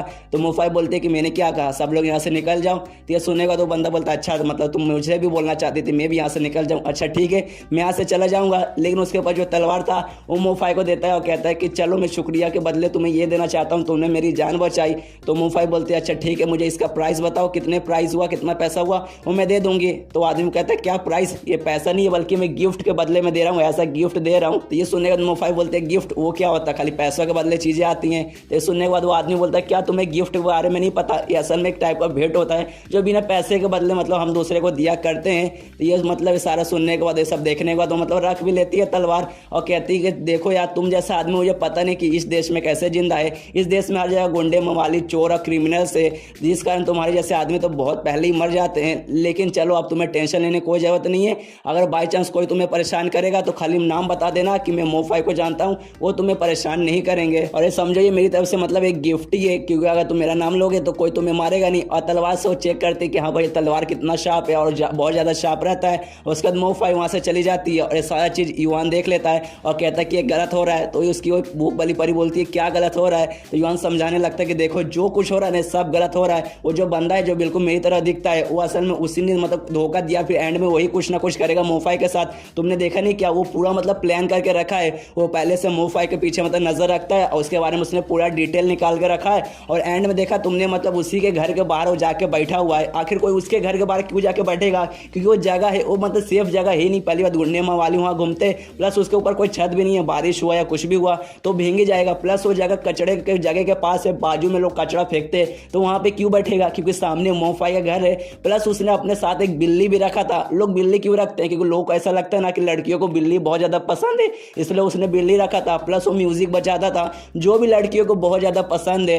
एंड में म्यूजिक बजा के सारे बच्चों को वो अट्रैक्ट किया। उसके बाद वो दिखा रहा है कि देखो वो कितना अच्छा आदमी है। और प्लस एंड में मतलब उसने ऐसा सिचुएशन बनाया, आखिर में मतलब एक बच्ची को बचाने गया ताकि वो आए और फिर वो मतलब मोफाई उसको भी जाके बचाए, और बदले में उसने तलवार गिफ्ट किया। और जो अपनी मोफाई है मतलब उसका काम ही है लोगों को मारना, तो उसको ऑफकोर्स तलवार तो पसंद आएगा, तो तलवार को तो मना कर ही नहीं सकती, इसलिए मतलब उसने तलवार गिफ्ट किया ताकि मतलब धीरे धीरे वो मोफाई उसके प्यार के पीछे पागल होने लगे। और जो मोफाई अपने पास्ट में से मतलब अजीब जो गुंडे टाइप के क्रिमिनल टाइप के आदमी है सिर्फ उसी से मिल चुकी है, इसे ऐसे मतलब किसी आदमी से वो नहीं मिली है। और प्लस जो गुंडे इसे मार रहे थे जब वो लड़की को बचाने गया था, वो लड़की भी पक्का मतलब इसी की होगी, और जो गुंडे हैं वो गुंडे भी पक्का इसके ही भाड़े के गुंडे होंगे, जिस कारण मतलब पूरा इसने नाटक किया था। और एंड में मुझे ऐसा लगता है कि धीरे धीरे मोफाई भी इसके प्यार के पीछे पागल हो जाएगी, और एंड में ये धोखा देगा नहीं तो कुछ ना कुछ जरूर बुरा करेगा। मतलब यहाँ से पूरा हालत खराब हो रहा है, मुझे मतलब मोफाई को बचाना पड़ेगा, इस आदमी को मोफाई से मुझे दूर करना ही पड़ेगा। और फिर सीन शिफ्ट होता है ओरिजिनल जो युवान का बॉडी है, जहाँ मतलब स्पिरिचुअल एनर्जी करके वो गया था उसके परी के इनर वर्ल्ड में, और जहाँ पे वो प्रिंसेस जो उसको स्पिरिचुअल एनर्जी दे रही है वो कहती है प्लीज युवान जल्दी अपनी आंखें खेलो, जल्दी वापस यहाँ पे पहुंचे, क्योंकि जो मेरी स्पिरिचुअल एनर्जी है वो बहुत ही जल्दी खत्म होने वाला है। और वहाँ पे वही मतलब स्कबिस के राजा और जो परी है उसके बीच में लड़ाई चालू है, जहाँ ऑफकोर्स वो भारी परी के ऊपर, अरे आखिर में बहुत बड़ा मतलब ब्लास्ट करता है, और ब्लास्ट करने के बाद परी को थोड़ा सा चोट लगता है। और यहाँ पे मतलब वही परी देखती है कि अभी तक वो पूरा कारनामा कर ही रहा है, अभी तक वो मेरे इनर वर्ल्ड में अभी तक वो बाहर नहीं आया। और जो स्कबिस का राजा है वो अपने एक अटैक पूरा तैयार कर लेता है युवान पे हमला करने के लिए, और युवान पे हमला करने वाला रहता है। यहाँ पे परी भी देखती है कि अरे यार वो हमला करने जा रहे हैं उस पर, तो मतलब युवान के सामने आ जाती है कि नहीं मैं तुझे इसे मारने नहीं दूंगी, इसे मैं मारूंगी। और ये सामने आ चुकी है तो ये अपना अटैक करने आता है उसका का राजा, और अपना तलवार आगे करता है, और उस तलवार को वो मतलब परी के आर पार कर देता है, लेकिन उससे वो मरती नहीं और कहती है कि मैं तुझे रोक के रहूंगी कुछ भी हो जाए, और अपना एक अटैक तैयार करती है जिससे मतलब बहुत सारे लाल रंग के जो पेड़ के जड़ रहते हैं उस टाइप पर निकलता है, और उसका के राजा को पूरा जकड़ लेता है। और सब का सब मतलब जितना भी जड़ है उसके खून से बना है। और जो उसका का राजा भी कहता है देखो तुम इससे मुझे जब तक ही रोक पाओगे जब तक तुम्हारे शरीर के अंदर खून रहेगा, उसके बाद ऑफकोर्स तुम मतलब नहीं रोक पाओगे, इसके बाद तुम मर ही जाओगे, तो इससे मतलब मुझे नहीं लगता कि तुम्हें कोई फायदा होगा। लेकिन परी बोलते कि नहीं होगा। और जो मतलब मैं जब पहले थी, जब मैं पास्ट में अपनी थी, उस समय मतलब कुछ और मुझे डिसीजन लेना चाहिए था, जो मैंने किया वो मुझे नहीं करना चाहिए था। और यहीं पे ये एपिसोड खत्म, तो मिलते हैं अगले किसी वीडियो में, जब तक के लिए बाय बाय। तो demo spirit seed manual episode 5 की शुरुआत वहीं से होती है जहाँ से पिछला एपिसोड खत्म हुआ था। जो हमारा मेन कैरेक्टर है युवान, वो अपनी परी यानी मोफाई के पास्ट में आ चुका है, जहाँ उसे पता चलता है कि युवान जैसा दिखने वाला एक बंदा मोफाई को मतलब धोखा दे रहा है, मतलब उसके साथ क्लोज रिलेशनशिप बना रहा है बाद में, ताकि उसे धोखा दे सके। और उसे मतलब मोफाई को समझाने की भी कोशिश करता है, लेकिन जो मोफाई असल में इसे देख ही नहीं पा रही, ना इसका कोई आवाज़ वगैरह वो सुन पा रही है, जिस कारण मतलब वो भी उसके जाल में फंसे जा रही है। और यहाँ पे युवान को बहुत ज़्यादा गुस्सा आता है, और अपने जैसे दिखना जो बंदा जो उसको धोखा दे रहा है उस पर बहुत चिल्लाने लगता है, उसे मतलब बहुत बुरा वाला बोलते हैं एक नंबर कमीना है, पागल है, हरामी है, एकदम माधर मतलब कमीना हरामी है एक नंबर का। और ये सारी बातें है वो बंदा सुन भी लेता है, और कहता है कि युवान को कहता है कि बस भाई हो गया, मेरा मजाक उड़ा लिया।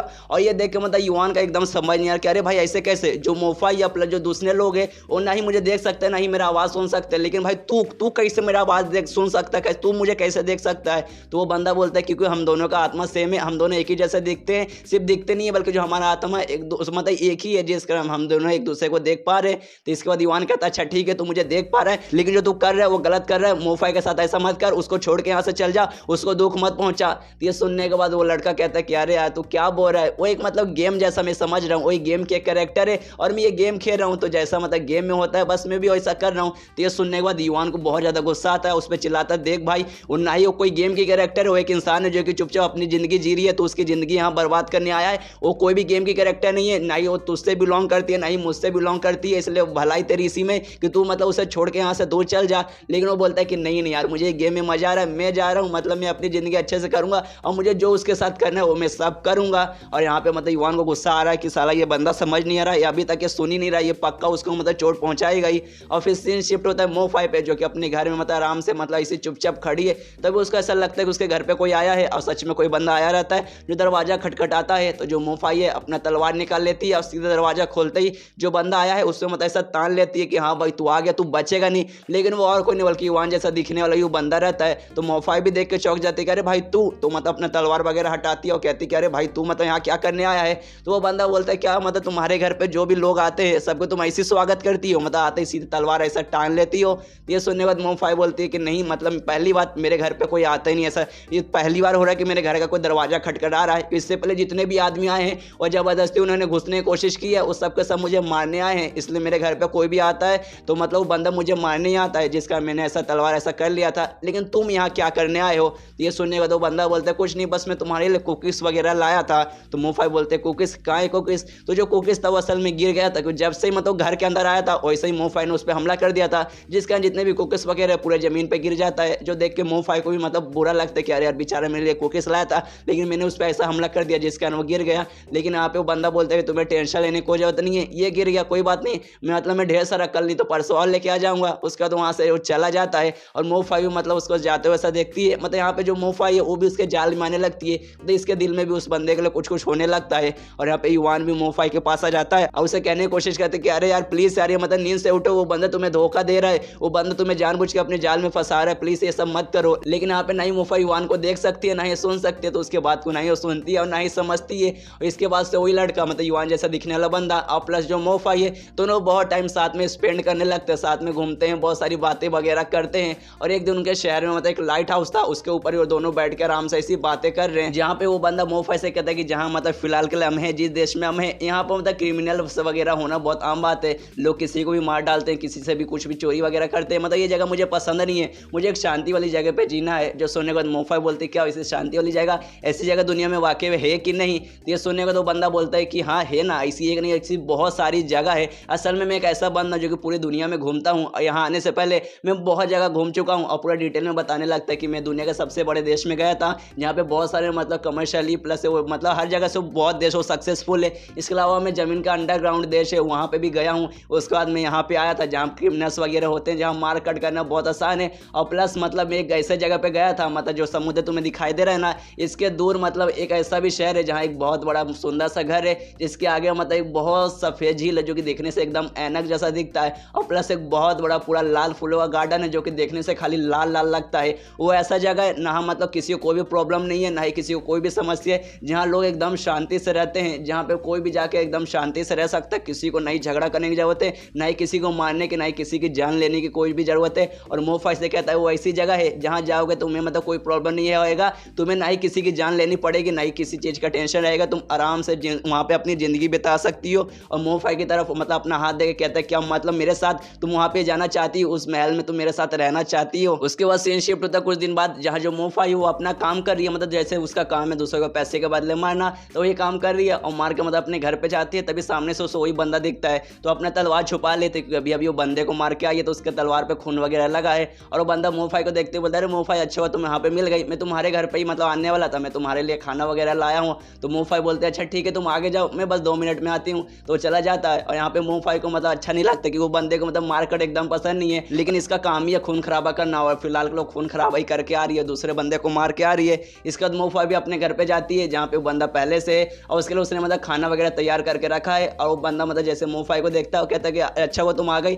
देखो मैं तुम्हारे लिए अभी अभी खाना तैयार किया हूँ, ये बहुत अच्छा है, बहुत गर्म है, इसे जल्दी से आओ और बैठो मतलब मेरे साथ खाना खाओ। तो भी बैठती है और खाना वगैरह मतलब वही खाने के लिए बैठ जाती है और दोनों थोड़ा बहुत बात करने लगते हैं, जहाँ वो बंदा मोफाई को बताता है कि देखो ये जो मतलब फूड है ये मतलब मेरे खानदान से चला आ रहा है, मेरे खानदान वाले खाली बनाते हैं और ये बहुत ज़्यादा टेस्टी है, बहुत ज़्यादा स्पेशल फूड है जो कि आज मैंने स्पेशली तुम्हारे लिए बनाया है। और यहाँ पे सारा युवान भी देखता है, सोचते कि यार ये बंदा मतलब मोफाई के पीछे पड़ रहेगा, आसानी से छोड़ेगा नहीं, देखो यार कितना उसके क्लोज आने की कोशिश कर रहा है। और तभी मतलब मोफाई का थोड़ा सा ऐसा हाथ जल जाता है, जो देखने का तो बंदा मोफाई का ऐसा हाथ पकड़ लेता है, उसे फूकने लगता है, कहता है कि अरे यार तुम्हारा हाथ जल गया क्या, रुको मैं तुम्हें देखता हूँ। उसके बाद मोफाई बोलते हैं कि नहीं नहीं टेंशन लेने की कोई जरूरत नहीं है, यहाँ पे जला वाला कुछ नहीं, बस हल्का सा खरोच लगा, मतलब हल्का सा खाली जला है। उसके बाद मतलब वो उस बंदे से पूछते हैं मोफाई क्या मतलब तुम्हें लोगों को मारना वगैरह नहीं ना पसंद। ये सुनने का तो बंदा बोलता है कि हाँ मुझे लोगों को मारना नहीं पसंद, लेकिन ऐसी बात नहीं है कि मैं तुम्हें हेट करता हूँ, तुम शायद ये सवाल मुझसे इसलिए पूछ रही हो क्योंकि तुम्हारा काम है लोगों को मारना, तुम्हें ऐसा लगता हो कि मैं तुम्हें हेट करता हूँ, लेकिन ऐसी कोई बात नहीं है। असल में जो देश है जहाँ हम अभी फिलहाल के लिए हैं, जहाँ तुम रहती हो, जो मतलब जहाँ से तुम बचपन में जहाँ से मतलब तुम पैदा हुई हो, जहाँ से तुम अभी तक जिंदगी जी हो, वो ऐसा देश ही है, मतलब यहाँ तुम्हें अगर जीना है तो तुम्हें मार काट करना पड़ेगा। तो मतलब मैं तुम्हें बिल्कुल भी हेट नहीं करता हूँ। और यहाँ पे मतलब युवान युवान को दिमाग खराब हो रहा है कि अरे यार ये बंदा तो अपने सारी चिकड़ी चुपड़ी बातें में इसको पटा लेगा मोफाई को, एंड में इसे धोखा देगा। इसके बाद जो मोफाई है उस बंदे को अपना बचपन का कहानी बताते हैं कि जब वो छोटी थी उस समय 2-3 गुंडों ने इस पे हमला किया था, लेकिन उस समय एक आदमी ने आके इसकी जान बचाई थी। और वो पहली बार जिंदगी में, मतलब मेरी जिंदगी में ऐसा हुआ था कि पहली बार मैंने उतना अच्छा आदमी देख रही हूँ, और जब मतलब मैं तुम्हें वापस देखी तब मुझे ऐसा लगा था कि वापस मैं उस आदमी से मिल रही हूँ। मतलब दोनों के बीच में ऐसा एक स्वीट सा मूवमेंट आ जाता है, जिसके बाद से वो बंदा बोलता है अच्छा इसी बात है, फिर तो मैं उस आदमी को बहुत बड़ा शुक्रिया करता हूँ, अगर उसने तुम्हारी जान नहीं बचाई रहती तो शायद मैं आज तुमसे ना मिल पाता।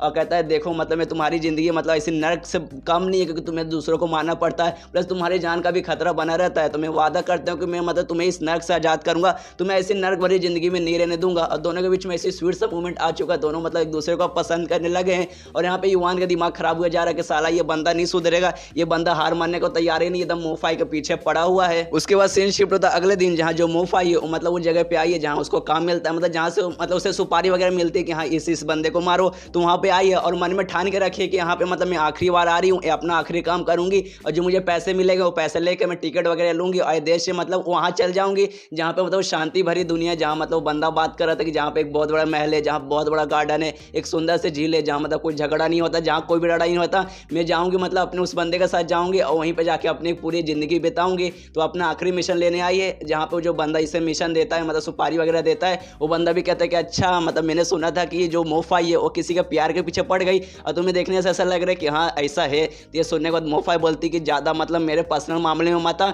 मैं यहाँ से तेरे को सुपारी वगैरह लेने आई हूँ, अगर है तो चुपचाप मुझे दे दे। तो बंदा बोलता है कि अच्छा हाँ है मैं तुम्हें दे रहा हूँ, और उससे एडवांस पेमेंट मांगती है, तो वो एडवांस पेमेंट भी दे देता है। उसके बाद मोफाई जाने लगती है, और जाने से पहले वो बंदा बोलता है देखो मतलब ये तुम्हें क्या करना है वो तुम ही डिसाइड करो, मतलब किसी के पर्सनल मामले में टांग अड़ाने का मुझे कोई अधिकार नहीं है, लेकिन वो जो लड़का है ना जो मतलब जिसके प्यार के पीछे तुम पागल हुई हो, वो लड़का कोई मतलब मुझे अच्छा लड़का नहीं लग रहा, देखना एंड में तुम्हें चोटी पहुंचाएगा। लेकिन मोफाई उसकी बात पे ध्यान नहीं देती और चली जाती है और अपना मतलब आखिरी मिशन कर लेती है, उससे उसे पैसे कमा लेती है और टिकट वगैरह वो ले लेती है। और जो लेने के बाद उसी बंदे के पास जाती है, मतलब युवान जैसा दिखने वाले बंदे के पास, जिससे मतलब प्यार करने लगी है, और कहती है देखो मतलब मैंने पैसा जमा किया है, 2 टिकट मिल गए हैं, तो अब ये 2 टिकट से हम साथ में जाएंगे जहाँ तुम बात कर रहे थे, और वहाँ मतलब अपनी हंसी खुशी जिंदगी बसाएंगे, लड़ाई बड़ी झगड़े से मतलब एकदम दूर। इसके बाद वो बंदा बोलता है कि हाँ तुमने सही कहा, तो हम 3 दिन बाद लगभग जाएंगे, और जो लाइट हाउस है वहाँ पे इंतजार करना, मैं वहाँ पे आऊँगा और वहाँ से हम दोनों साथ में जाएंगे। तो उसके बाद सीन शिफ्ट होता है 3 दिन बाद, और जो मोफाई है वो भी अपना सामान वगैरह पैक करके लाइट हाउस पे जाने के लिए तैयार हो जाती है,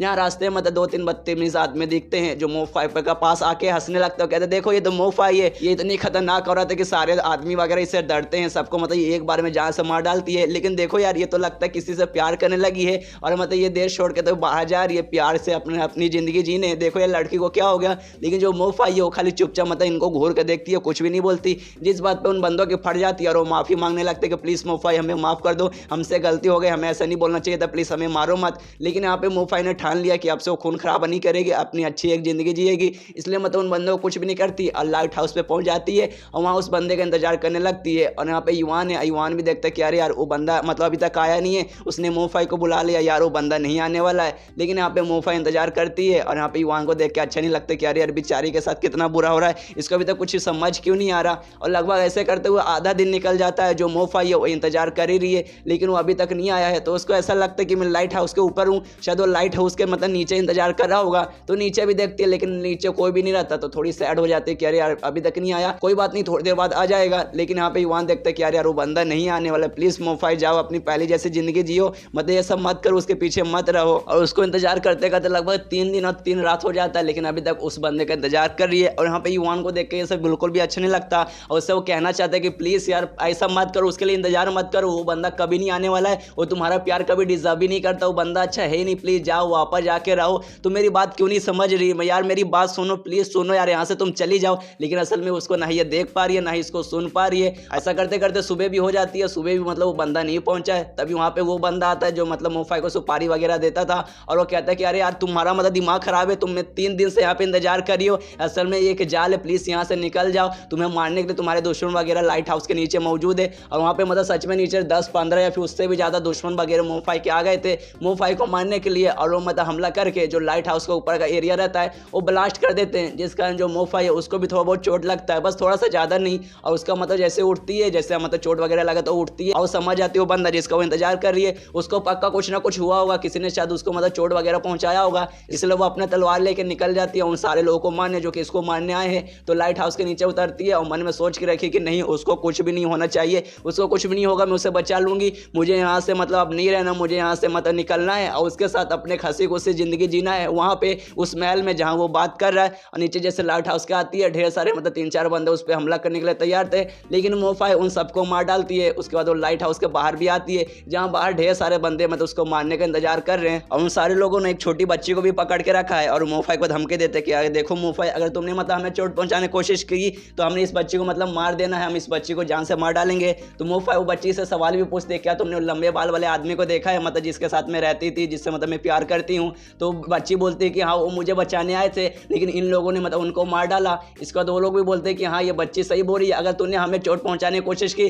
तो हम इस बच्ची का भी हालत वैसे करेंगे जैसे हमने उस लड़के का हालत किया। जो सुनने के बाद मोफाई को बहुत ज़्यादा गुस्सा आता है, वो अपना तलवार निकाल के उस सारे लोगों की तरफ मार डालती है और मतलब सबको वहाँ पे जितने भी दुश्मन थे वो सबको मार डालती है। और उसके बाद वो बच्ची को गले लगा लेती है और कहती है प्लीज़ डरो मत, देखो तुम्हारी बहन यहाँ पर, तुम्हारी बड़ी बहन आ चुकी है, तुम्हें कुछ भी होने नहीं देगी। लेकिन तभी वो जो छोटी बच्ची रहती है वो मोफाई को चाकू मार डालती है और यहाँ पे मतलब मोफाई को समझ नहीं आ रहा यार इस बच्ची ने मुझे क्यों मारा। और तभी वहाँ पे वो बंदा भी पहुँच जाता है, मतलब वही जिससे मोफाई प्यार करने लगी थी और इसी ने मतलब उस छोटी बच्ची को बोला था ऐसा करने को। और यहीं पे ये एपिसोड खत्म। तो मिलते हैं अगले किसी वीडियो में, जब तक के लिए बाय बाय।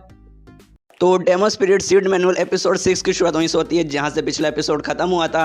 जो मतलब वो युआन जैसा दिखने वाला बंदा रहता है वो मरवा देता है मतलब मोफाई को, लेकिन सिर्फ चाकू मरवाता है, वो मरी नहीं रहती है। वहाँ पे मतलब वो बंदा भी आ जाता है और मोफाई उसे देख के खुश हो जाती है कि देखो मतलब मेरा आशिक आ चुका है, लेकिन मरवाया तो उसी ने था। और जो बच्ची था जिसने मतलब मोफाई को चाकू मारा था वो भी उस लड़के के पास जाते हैं, कहते कि अरे भैया आपने से ही कहा था, इस लड़की को मारने का काम तो एकदम चुटकी के बराबर था, देखिए कुछ मुझे मेहनत भी नहीं करना पड़ा और मैंने इसे मार भी दिया। और ये देखने के बाद मतलब ये जानने के बाद मोफाई को भी बहुत बुरा लगता है, उसे भी समझना कि क्या हो रहा है, ये मतलब लड़का मुझे क्यों मरवाना चाहता है, ये तो मुझे पसंद करता ना, मेरे साथ ये जगह छोड़ के बाहर एक शांति वाली जिंदगी जीना चाहता था ना। अब मोफाई को चाकू लगा था पेट में तो उसको मतलब अभी चल नहीं पा रही, जिस कारण रेंगते रेंगते मतलब उस लड़के के पास आने की कोशिश करती है और कहती है कि मैं अभी भी तुम्हारे साथ जा सकती हूँ, ये जगह छोड़ के मतलब कहीं दूर हम लोग साथ में चलेंगे। लेकिन वहाँ से पीछे से ढेर सारे गुंडे वगैरह की एंट्री हो जाते हैं और यहाँ पे उन गुंडों का जो लीडर रहता है वो बताता है कि आज चलो यार हमारा प्लान सक्सेसफुल हुआ, ये जो लड़का है ये सारा प्लान इसी का था, मतलब इसने हमारे पास आया, हमें बताया कि तुम्हारी जो दुश्मन है मोफाई, मैं उसको जाल में अपने फंसाऊंगा, अपने प्यार के मतलब जाल में उसे गिराऊंगा, फिर मतलब तुम मतलब ऐसा ऐसा कर दूंगा एंड में उसको ये टावर के पास ले आऊंगा जहाँ तुम लोग पहुँच गए, तुम लोग उससे अपना बदला ले सकते हो, लेकिन उससे बस जान से मत मारना, नुकसान वगैरह पहुंचाना एंड में मुझे दे देना। लेकिन जो मोफाई है उसकी बात पर ध्यान नहीं देती और रेंगते रेंगते जो जा रही थी अब उड़ जाती है और ऐसी मतलब सही से चल नहीं पा रही तो भी कोशिश करती है, उसके पास जाने की कोशिश करती है। पीछे से जो युआन है वो भी चिल्ला रहे कि यार मोफाई रुक जाओ, उसके पास मत जाओ, उसके पास जाके मतलब नहीं है, देखो उसने तुम्हें धोखा दे दिया, मैं पहले से मना कर रहा हूँ। लेकिन जो मोफाई है नहीं से देख सकती है, नहीं उसका आवाज़ सुन सकती है, जो मोफाई है उसकी तरफ बढ़ रही है और सारी बातें याद करिए जो उस लड़के ने इससे कहा था, प्यार वाली बातें उस सब का सब अभी उसके दिमाग में चल रहा है। उतने भी जो गुंडे वगैरह रहते हैं, दो आदमी आते हैं, उसका हाथ पकड़ के उसे ऐसे जमीन पे बैठा देते हैं उसको जान से मारने के लिए। और ये देखने में तो लड़का बोलता है कि यार मैंने पहले कहा था खाली थोड़ा बहुत नुकसान पहुंचाना, तुम अपना बदला ले लेना, लेकिन जान से मत मारना, तुम इसे जान से क्यों मारे हो। तो उनका लीडर आता है इस लड़के के पास और कहता है देख भाई तू हमारे पास आया था, तूने हम प्लान बताया था, हमें अच्छा लगा, हम तेरे प्लान पे एग्री भी हो गए थे, हमने बोला भी था अच्छा ठीक है मोफाई को एंड में तुझे दे देंगे, लेकिन हमने ये तो नहीं कहा था उसको जिंदा देंगे या मार कर देंगे, तो हम इसको पहले जान से मारेंगे, अपना बदला पूरा ले लेंगे, फिर इसको मतलब तुझे देंगे। और यहाँ पे मतलब मोफाई एकदम 100% कंफर्म हो जाती है कि ये लड़का मेरे से कोई प्यार नहीं करता, मुझे धोखा दे रहा था, खाली अपना मतलब इन लोगों से दोबारा बदला लिखवा के मेरे साथ एंड में कुछ करना चाहता था। उसका भी मतलब उसके सामने अभी पूरी फ्लैशबैक चलने लगता है कैसे ये लड़का इसकी ज़िंदगी में आया, इससे अच्छी अच्छी बातें कि साथ में दोनों ने मूवमेंट निकाला था, दोनों एक दूसरे को पसंद करने लगे थे, लेकिन एंड में खाली मैं ही उसे पसंद करती थी, वो तो मेरे से मतलब खाली दुश्मनी निकाल रहा है और खाली मतलब एंड में उसने मुझे धोखा ही देना था और कुछ नहीं। और उसको बहुत ज़्यादा बुरा लगता है पूरा एकदम, मतलब उसको समझ नहीं आ भाई ऐसे कैसे हो गया यार, मैंने एकदम एक्सेप्ट ये नहीं किया था, पूरा रोने लगती है, वो चिल्लाने लगती है कि ऐसा नहीं हो सकता। उतने में जो लड़का रहता है, जितने भी गुंडे रहते हैं वो सबको मारने लगता है, मतलब खुद से नहीं मारने लगता, उसके पास पहले से 3 परी रहती है, वो 3 परी के जरिए वो सारे गुंडे वगैरह को मारने लगता है। कहता है कि देखो मैंने भी तुमसे झूठ बोला था, मुझे ये मोफाई एंड में मतलब चाहिए, तुम इसे जान से नहीं मार सकते। और जितने भी गुंडे वगैरह हैं वो सबको मतलब मार के वहाँ से भगा डालता है, मतलब भगाता नहीं, आपको सबको मार डालता है, एक भी भाग नहीं पाते और वहाँ पे पूरा मतलब जगह में तबाही हो जाती है। उसके जो 3 परी थे वो 3 परियों ने मिलकर पूरा मतलब तबाही मचा दिया है। और यहाँ पे जो मोफाई है, मोफाई भी अभी भी बहुत ज़्यादा गुस्से में, पूरा उसको दुख लगा कि लड़के ने मुझे धोखा दिया, इसने मेरे साथ सही नहीं किया, वो भी खड़ी हो जाती है। उतने में मतलब वो लड़के ने तो सारे गुंडे वगैरह को मार दिया है, अब वो भी मतलब इसके सामने खड़ा और कहता है चलो वो सारे गुंडे वगैरह खत्म हो गए और हमारा मतलब हम दोनों अकेले हैं, हमारे का बात करने का समय आ चुका है। लेकिन यहाँ मोफाई को मतलब उस पर बहुत ज़्यादा गुस्सा आ रहा है, लड़के पे इसलिए बाजू में एक तलवार पड़ा रहता है, वो तलवार उठाती है और सीधा मतलब हमला करने चल जाते हैं उस लड़के की तरफ। लेकिन उस लड़के के पास जो 3 परी थी उनमें से एक परी आ जाती है, उस लड़के को बचा लेती है और मोफा के साथ झगड़ा करने लगती है। इधर मोफा भी अपना पूरा जान लगा कर लड़ रही है और सामने से जो परी है वो तो परी है तो ऑफकोर्स नॉर्मल ह्यूमन से स्ट्रॉन्ग रहेगी, जिस कारण वो मोफा को बहुत ज़्यादा भारी पड़ती है। और यहाँ पे ये लड़का भी बोलता है कि देखो यार मोफा, लड़ के कोई मतलब नहीं रहेगा,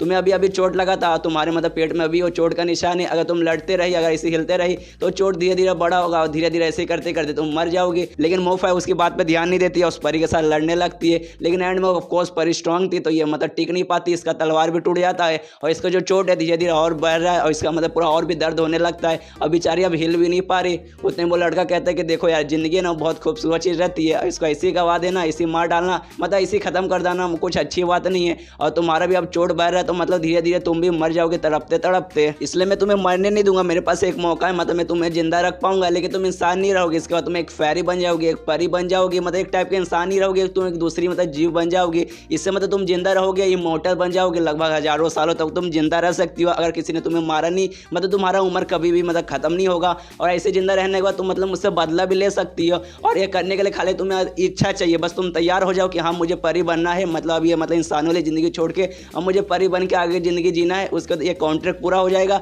और तुम एक परी बन जाओगे और इमॉर्टल बन जाओगी और मतलब फिर बाद में तुम मुझसे बदला भी ले सकती हो। और यहाँ पे जो मोफाई है उसको तो पहले से लड़के पे बहुत ज़्यादा गुस्सा आ रहा है, वो भी सोच लेते हैं कुछ भी हो जाए, भले मैं इंसान ना रहूँ, मैं परी बन जाऊँ या कोई भी मॉन्स्टर बन जाऊँ, मुझे इस लड़के से बदला लेना, इस लड़के को मुझे जान से मारना, इसलिए मुझे तैयार है। और भी तैयार हो जाती है मतलब परी वगैरह बनने के लिए। तो लड़का भी बोलता है अच्छा ठीक है। उसके पास एक फ्लावर था, उसको मतलब उसके जरिए वो रिचुअल वगैरह करता है और उसके जरिए मतलब जो फ्लावर था वो जमीन के अंदर जाता है, वो अंदर से जड़ें वगैरह निकलती है और जो परी को हर जगह से मतलब पूरा ऐसे जकड़ लेती है और कहता है ये फ्लावर स्पेशली मैंने तुम्हारे लिए चूज़ किया था, जिसका नाम है अनदर शोर, इसके जरिए तुम परी बन पाओगी। लेकिन अगर ये तुम्हें अभी फिलहाल नुकसान पहुंचाएगा, तुम्हें बहुत ज़्यादा दर्द देगा, अगर तुम ये दर्द सर्वाइव कर ली तो इससे साबित हो जाएगा कि हाँ तुम्हारे अंदर टैलेंट है परी बनने का और तुम मतलब बन जाओगी। लेकिन अगर तुमने ये मतलब ये जो दर्द है सर्वाइव किया, तो अगर ये दर्द तुमने सर्वाइव नहीं किया तुम मर गई तो फिलहाल के तुम्हारी ज़िंदगी खत्म हो जाएगा, तुम कभी परी नहीं बन पाओगे और यहीं तुम मर जाओगे। और ये सब चीज़ युवान देखता है, उसको बहुत ज़्यादा गुस्सा आता है इस लड़के पर और ये उसको मारने भी जाता है। लेकिन युवान जैसे उस पर हमला करता है वो उसके आर पार हो जाता है, उसे समझ नहीं आ रहा कि अरे भाई ऐसे कैसे हो गया, मैं इसे छू क्यों नहीं पा रहा। और फिर वो लड़का युवान से बोलता है देख भाई ये करना बंद कर दे, ये करने से कोई मतलब नहीं होगा, तो खुद को खाली नुकसान पहुंचाएगा। मैं खाली एक नॉर्मल गेम खेल रहा हूँ और ये जो लड़की है मोफा ये गेम के कैरेक्टर है और मैं खाली मैं इसका एक लेवल अप करने की कोशिश कर रहा हूँ, इससे ज़्यादा कुछ भी नहीं। यहाँ पे युवान का एकदम उसका दिमाग खराब हो रहा है और तभी युवान का मतलब नजर जाता है कि वो अचानक से मतलब बहुत अजीब सी जगह पर है, आसपास कुछ भी नहीं, खाली काला काला है और पीछे वो लड़का है। और युवान से कहता है देख भाई हम दोनों का आत्मा सेम है, जो सोल तेरे अंदर, जो आत्मा तेरे अंदर है वो आत्मा मेरे अंदर है, हम दोनों एक दूसरे के साथ कनेक्टेड है। मतलब ऐसा समझ कि जो मैं ये कर रहा हूँ ना ये मैं नहीं बल्कि ये तू ही कर रहा है और मतलब मैं तेरा हर बात समझ सकता हूँ, तेरे दिमाग में क्या चल रहा है, तू क्या सोचता है, तुझे क्या पसंद है, तुझे क्या नहीं पसंद, तो मैं सब बता सकता हूँ और सब सारी चीज़ें बताता है। और कहता देख भाई एक गेम है, तू गेम को कब से सीरियस लेने लगा, गेम है गेम की तरह खेल, ये कैरेक्टर है गेम के मोफाई, इसको खाली मैं लेवल अप कर रहा हूँ, इससे ज़्यादा कुछ भी नहीं। इतना सीरियस हो गया कभी भी गेम मत किया कर, मतलब गेम समझ, ज़्यादा सीरियस मत हो यहाँ पर। लेकिन युवान उस पर बहुत ज़्यादा गुस्सा करता है, कहता है कि कोई गेम नहीं है, वो जिंदगी है, मोफाई कोई गेम की कैरेक्टर नहीं है, वो एक इंसान हो, इसकी एक जिंदगी है, उसके साथ ऐसा मत कर। लेकिन वो कहता है कि देख भाई युवान तो अभी फिलहाल के लिए बहुत ज़्यादा वीक है, बहुत ज़्यादा कमज़ोर है, तो ये सारी बातें नहीं समझ सकता। एक बार मतलब तो अगर स्ट्रॉन्ग बन जाएगा तब तेरा मतलब आइडिया मेरे जैसा हो जाएगा, जैसा अभी फिलहाल के लिए मैं कर रहा हूँ वो सब तू भी करेगा, तेरा मन भी मेरे जैसा हो जाएगा। उसका जो अजीब सी जगह रहती है वो पूरा गायब हो जाता है, युवान मतलब जहाँ पहले तब पहुँच जाता है, लेकिन वहाँ पे वो लड़का उसके सारी परी वगैरह सब गायब हो जाती है, लेकिन युवान की जो बुक वाली परी रहती है वो वहीं पर रहती है। और यहाँ पे युवान उससे कहता है कि देखो अगर मैं गलत नहीं हूँ तो जो फिलहाल के जो मोफाई है फिर से मतलब सील के अंदर बंद हो गई है, यहाँ से निकल नहीं पाएगी। और जब पिछली बार जब मतलब असली दुनिया में हम थे उस समय मतलब मैं मर गया था, मेरी छाती से खून निकला था जिस कारण मतलब वो आज़ाद हुई थी। तो इस बार भी ऐसा अगर कुछ करूँगा तो फिर से शायद ये सील से आज़ाद हो जाएगी और इस बार मैं इसके साथ ऐसा नहीं होने दूंगा, मैं इसे इस बार यहाँ से बचा के रहूँगा। तो वो बुक वाली परी समझाने भी लगते कि नहीं तुम ऐसा नहीं कर सकते, क्योंकि जो दुनिया है ये असली दुनिया नहीं है, ये तुम्हारी स्पिरिचुअल एनर्जी से बना हुआ है। अगर तुमने मतलब खुद को यहाँ पे मार लिया तो तुम्हारा जो रियल बॉडी है वो कभी भी जिंदा नहीं हो पाएगा, तो मतलब यहीं पे मर जाओगे, अपने असली दुनिया में कभी भी वापस नहीं पहुँच पाओगे। तो ये करने का कोई भी मतलब नहीं है। तुमने ऐसे मतलब अगर किया तो मान लो कि मोफा आज़ाद भी हो गए यहाँ से, लेकिन तुम जिंदा नहीं रह पाओगे तो एंड में कोई मतलब ही नहीं रहेगा। तो युवान बोलता है मुझे कोई फर्क नहीं पड़ता, मैं ये करने के लिए तैयार हूँ।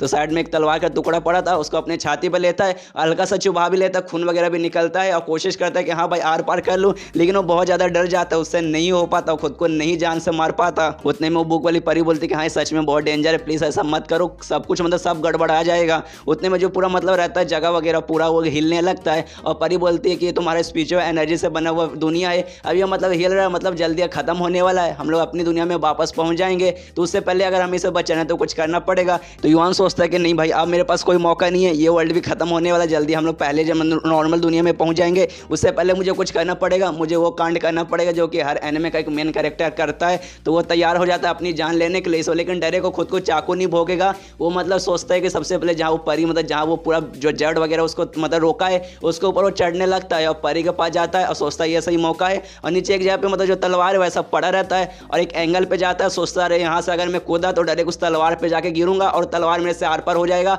वहीं पे मौत मतलब वहीं पे मेरी मौत हो जाएगी। अगर बाई चांस मेरा मन भी किया कि नहीं मुझे नहीं मरना, लेकिन जब तक लेट हो जाएगा वो एंड में मतलब मेरी जान चली जाएगी। और फिर वो परी के पास पहुंचता है और सोचता है जब मैं अपनी रियल दुनिया ने पृथ्वी से यहाँ पे आया तो उस समय बहुत खुश हो गया था कि अरे वाह यार, एनिमे की तरह मैं भी इस दुनिया में आ गया, यहाँ पे ढेर सारी लड़की वगैरह मिलेगी, एडवेंचर करूंगा। और मैंने सोचा कि जब मैं तुमसे मिलूंगा तब फिर तुम मुझे पसंद करने लगोगी, लेकिन मुझे पता चला तुम पसंद करना तो दूर, तुम तो मुझे शुरू से नफरत करती हो, मेरे को मारने के पीछे मेरी पड़ गई थी। चलो ये भी ठीक है, उतना भी मुझे बुरा नहीं लगा, क्योंकि ना ही मैं उतना हैंडसम हूँ, ना ही मैं उतना स्ट्रांग हूँ, तो ऐसा होना मेरे साथ मतलब नॉर्मल सी बात है। अब मैं वो करने जा रहा हूँ जो कि हर मेन कैरेक्टर को करना चाहिए। उसका तो मोफाई को किस करता है, वहाँ से वो कूद जाता है और नीचे जो तलवार था वो उसे बस लगने वाला ही रहता है। उतने में ये एपिसोड खत्म हो जाता है। तो मिलते हैं अगले किसी वीडियो में, जब तक के लिए बाय बाय। तो demon spirit seed manual episode 7 की शुरुआत वहीं से होती है जहाँ से पिछला एपिसोड खत्म हुआ था। जो अपनी परी है मोफाई, ऊपर जो जड़ वगैरह है उसका नाम मतलब बंधी हुई थी और पूरी बेहोश थी, और जो मतलब हमारा मेन कैरेक्टर युवान था उसने अपनी जान दे दी थी, तो वो मर चुका है। और यहाँ पे जो मोफाई है उसको धीरे धीरे होश आने लगता है, उसको सामने मतलब कभी उस बंदे का चेहरा दिखाई देता है जिसने इसको धोखा दिया, प्लस कभी कभी उसको मतलब युवान का चेहरा दिखाई देने लगता है और सारी मेमोरी इसके सामने आने लगती है, उसकी बचपन की मेमोरी कि वो कोई और बंदा नहीं था बल्कि युवान था जिसने उसकी जान बचाई थी। मतलब जब युवान आया था इस दुनिया में वो मोफाई से बात करना चाहता था, लेकिन नहीं मोफाई से देख पा रही थी, नहीं सुन पा रही थी, लेकिन अब मोफाई को सब याद आ रहा है कि नहीं उस समय मतलब मेरे साथ ही था युवान, वो हमेशा मुझसे बात करना चाहता था, लेकिन एंड में मतलब ना ही मुझे वो दिखाई दे रहा था ना ही सुनाई दे रहा था, लेकिन उसे अब सब समझ आ जाता है और यहाँ पे फिर उसे होश भी आ जाता है। तो जितने भी जड़ वगैरह थे जिसके अंदर वो बंद थी वो सबको मतलब हटाने लगती है, उसे तोड़ने लगती है और एंड में पूरा वो तोड़ भी देती है और अपने मतलब अब परी के रूप में आ जाती है कि फाइनली अब परी बन चुकी है। क्योंकि पिछले एपिसोड में हमने देखा था जिस बंदे ने उसे धोखा दिया था उसने उसे परी बना दिया था, तो अब वो पूरी परी बन चुकी है और आसपास का जो माहौल था वो पहले जैसे एकदम नॉर्मल हो जाता, पूरा एकदम क्लियर हो जाता है, पूरा आसमान दिखाई दे रहा है। और फिर मोफाई आती है युवान के पास और देखती है जो युवान है वो मारा जा चुका है, उसके पास आती है, उसके पास बैठती है और कहती है फाइनली मुझे मतलब यकीन हो चुका है कि तुम वो नहीं हो जिस बंदे ने मुझे धोखा दिया था। क्योंकि एपिसोड 1 से हम देखते आ रहे हैं कि जो मतलब मोफाई है उसे ऐसा लगता है युवान ही वो बंदा है जिसने इसको धोखा दिया था, एंड में मतलब इसकी जान ली थी, एंड में जबरदस्ती जिसने मतलब इसको परी बनाया है, लेकिन नहीं ये मतलब युवान है दूसरा बंदा है। तो ये बातें मतलब समझ आती है और कहती है कि तुमने ये सब मेरे लिए क्यों किया, तुमने क्यों मेरे लिए मतलब अपनी जान दे दी, तुमने ये गलत किया, तुम्हें ये नहीं करना चाहिए था, प्लीज मैं तुमसे मतलब रिक्वेस्ट कर रही हूँ, मैं तुमसे भीख मांग रही हूँ कि वापस आ जाओ, तुम्हें मर नहीं सकते, मतलब तुम मर नहीं सकते, वापस आ जाओ, तुमने मुझसे वादा किया था कि तुम मेरी प्रोटेक्शन करोगे, लेकिन ऐसे कैसे प्रोटेक्शन करोगे, इसलिए प्लीज वापस आ जाओ, तुम मतलब ऐसा नहीं कर सकते, मैं समझ चुकी हूँ तुम क्या कहना चाहते थे, तुम्हारे दिल के अंदर क्या बात थी, लेकिन जब तुम इस दुनिया में नहीं रहोगे तो मैं समझ के क्या मतलब, इसलिए प्लीज वापस आ जाओ। लेकिन जो युवान है वो मारा जा चुका है, एकदम उठने का वो नाम ही नहीं ले रहा क्योंकि उसकी जान अब निकल चुकी है। तो मतलब यहाँ पे मोफाई भी समझ आती है कुछ भी बोल लूँ अब ये जगने वाला नहीं है, और यहाँ पे मोफाई भी समझ आते हैं कि अब ये उठने वाला नहीं है, तो वो उठ के वहां से जाने लगती है। तभी जो युवान रहता है उसका आँख खुल जाता है और मतलब जैसे उसकी आँख खुलता है वो मोफाई का पैर पकड़ लेता है और मोफाई भी देखते कि अरे भाई किसने मेरा पैर पकड़ा, तो वो और कोई नहीं बल्कि युवान था। फिर युवान खड़ा हो जाता है, मोफाई से बात करने लगता है और युवान मोफाई से कहता है कि देखो यार मैं जिंदा हूँ, मैं मरा नहीं हूँ। और वो मोफाई से कहता है यार तुम मतलब ऐसी ऐसी भी बातें कर सकते हो, इतनी मतलब सैड बात है, मुझे नहीं लगा था तुम इतनी इमोशनल इतनी सैड बातें मुझसे कर सकती हो, क्योंकि मैं कब से देखे आ रहा हूँ तुम खाली मेरा जान निकालना चाहती हो, लेकिन यार तुमने मतलब इतनी अच्छी बात की और फाइनली मैं अच्छे से तुम्हारा चेहरा अब देख पा रहा हूँ और तुम्हारा चेहरा सच में नॉर्मल लड़की जैसा ही है, कुछ ज़्यादा अलग नहीं है। लेकिन यहाँ पे मोफाई को गुस्सा आ जाता है, वो अपना तलवार निकाल लेती है और युवान पर ठान लेती है और कहते हैं तू मतलब कब से नाटक कर रहा था, तू असल में मरा ही नहीं था। तो ये सुनने बाद युवान मतलब उसे रिक्वेस्ट करने लगता है, कहते कि अरे प्लीज़ यार मुझे मारो मत, मुझे भी ऐसा लगा था कि मैं मर चुका हूँ लेकिन मैं एंड में जिंदा हूँ, क्योंकि जो बुक वाली परी है उसने मुझे बताया था कि अगर मैं ऐसा करूँगा तो मैं मर जाऊँगा, फिर मैं हमेशा के लिए मर जाऊँगा, कभी जिंदा नहीं हो पाऊंगा। लेकिन यार देखो फिलहाल के लिए मैं जिंदा हूँ, क्योंकि मुझे ऐसा लग रहा है जो प्रिंसेस है जो मतलब मुझे स्पिरिचुअल एनर्जी दे रही है, सर उसने मुझे ढेर सारा स्पिरिचुअल एनर्जी दे दिया, जिस कारण शायद मैं मौत को भी स्केप कर पाया हूँ, मतलब मौत भी मेरा कुछ नहीं उखाड़ पाया। देखो मैं तुम्हारे सामने जिंदा हूँ, शुरू में तो मुझे भी ऐसा लगा था कि मैं मर ही गया, अब मैं बचूंगा ही नहीं, लेकिन एंड में देखा कि यार मेरी भी आँख खुल गई, तो मुझे भी पक्का है कि नहीं है, मुझे तो लगा कि मैं मर जाऊंगा, लेकिन मैं सब जिंदा हूँ, इसलिए मेरी गलती नहीं है, प्लीज यार मुझ पर गुस्सा मत करो, मुझे तो लगा था कि मैं मर ही गया हूँ। तो इसका तो मोफाई युवान से कहते हैं अच्छा ठीक है इस बार के लिए मैं माफ कर देती हूँ, लेकिन अगली बार तुमने ऐसा किया था मैं तुम्हें माफ नहीं करूंगी, मैं तुम्हें बिल्कुल भी नहीं छोड़ूंगी। तभी जो बुक वाली परी है युवान के पास आती है और कहती है फाइनली हमारा काम हो चुका है, मतलब जिस काम के लिए हम इस दुनिया में आए थे वो काम हो चुका है, तुम्हारा रिलेशनशिप मोफाई के साथ अब अच्छा हो चुका है, तब मतलब तुम मुझे अच्छे से कंट्रोल कर पाओगे और तुम उसके पक्का फाइनली मालिक बन चुके हो। तो ये सुनने के बाद युवान भी खुश हो जाता है। मोफाई से कहता है चलो अब मतलब हमारा रिलेशनशिप अच्छा हो चुका है तो हम लोग साथ में फ्यूजन वाला टेक्निक भी यूज़ कर सकते हैं। और ये सुनने के बाद मोफाई को कुछ समझ नहीं आता, फ्यूजन टेक्निक में कुछ समझ ही नहीं है। तो असल में कैसे फ्यूजन टेक्निक में दोनों फ्यूज हो जाएंगे ताकि एक साथ भी दोनों का पावर आ जाए, फिर मतलब यूज़ कर पाएंगे। तो उससे सुनने के बाद मतलब युवान बोलता है कि अरे मैं तुम्हें बाद में बताता हूँ, लेकिन फिलहाल के लिए इस दुनिया से निकल के अपने असली दुनिया में जाते हैं। तो दोनों निकल जाते हैं और फिर मतलब अपने असली दुनिया में आ जाते हैं। जो प्रिंसेस है जो इसे स्पिरिचुअल एनर्जी दे रही थी युवान को, वो भी देखती है और देखती है कि अरे भाई युवान वापस आ चुका है। तो भी कहती है कि अरे यार फाइनल तुम वापस आ चुके थे, मुझे लगा नहीं था कि तुम वापस आ पाओगे। और इतना बोलते जो प्रिंसेस रहती है वो बेहोश हो जाती है। तो युवान उसको लेता है साइड में मतलब सुला देता है और कहता है तुम्हारा शुक्रिया प्रिंसेस, तुम्हारे कारण ही मतलब मैं आज ये कर पाया, अगर तुम ना होते तो शायद मैं नहीं कर पाता। और इसके बाद तैयार हो जाता है एक बैडेस्ट फाइट के लिए और मतलब आ जाता है कि चलो यार फाइनली ये सब काम हो चुका है, तो अब सीधा लड़ाई का समय आ चुका है। और मतलब मेरे और मोफाई के बीच में रिलेशन अच्छा हो चुका है, तो हम दोनों साथ में फ्यूजन का टेक्निक भी यूज़ कर सकते हैं। तो मोफाई को इशारा बोलता है कि चलो यार मोफाई अब तैयार हो जाते हैं, हम लोग फ्यूजन टेक्निक करते हैं, फिर इसको सबक सिखाएंगे। मतलब सामने मतलब जो मोफाई है एक बंदे से लड़ रही थी, एक स्कबी से लड़ रही थी और कोई नॉर्मल स्कबीस नहीं था बल्कि स्कबीस का लॉर्ड था। तो ये मोफाई को इशारा बोलते हैं कि चलो भाई फ्यूजन टेक्निक यूज़ करते हैं। तो जो मोफाई है वो सबसे पहले एक लाइट मारती है युवान पे और तभी जो मोफाई है वो भी युवान के पास आ जाती है, उससे चिपकती है। उसके बाद एक बहुत मतलब जोरदार धमाका होता है, मतलब एक लाइट निकलती है जोरदार। और उसके बाद जो मतलब मोफाई है और जो मतलब युवान है दोनों फ्यूज हो चुके हैं, मतलब दोनों की बॉडी एक अंदर आ चुकी है। और यहाँ पे एक बहुत ज्यादा बैड है, एकदम डेमन जैसा दिख रहा है युवान। और ये सब उस कबीज का मतलब जो लॉर्ड था वो भी देखता हूँ, कहते सलाम ये वही परी है जिसके बारे में सुना है, कोई बात नहीं ये जो परी है और मतलब जो भी तूने साथ में फ्यूजन किया मैं छोड़ूंगा नहीं, तुझे जान से मार दूंगा। और युवान की तरफ बढ़ जाता है हमला करने के लिए। और यहाँ पे मतलब युवान भी देखता सोचता साला तू पहली बार कभी से तुझे तो मारना बनता है, मैं तुझे सबसे पहले मारूंगा। और यहाँ पे दोनों के बीच में लड़ाई चालू हो जाती है। और यहाँ पे युवान एक छोटा सा हमला करता है जो कि उस कबीस को लगता है और जिस कबीस है ना कबीस का राजा और डायरेक्ट जाकर पीछे मतलब टकराता है, जो पेड़ था उससे टकराता है। उसके बाद फिर से युवान उस पर हमला करता है, लेकिन इस हमले से मतलब वो बच जाता है और साइड में वो भाग जाता है। और इसके बाद जो उस कबीस का वो लॉर्ड है और युवान दोनों के बीच में वापस से लड़ाई कंटिन्यू रहती है और दोनों मतलब एक दूसरे को मारे जा रहे हैं। कभी उस कबीस का राजा अपने तलवार से हमला कर रहा है तो युवान अपने हाथों से रोका हुआ मतलब उसे रोक रहा है, दोनों के बीच में ऐसी फाइट चालू है।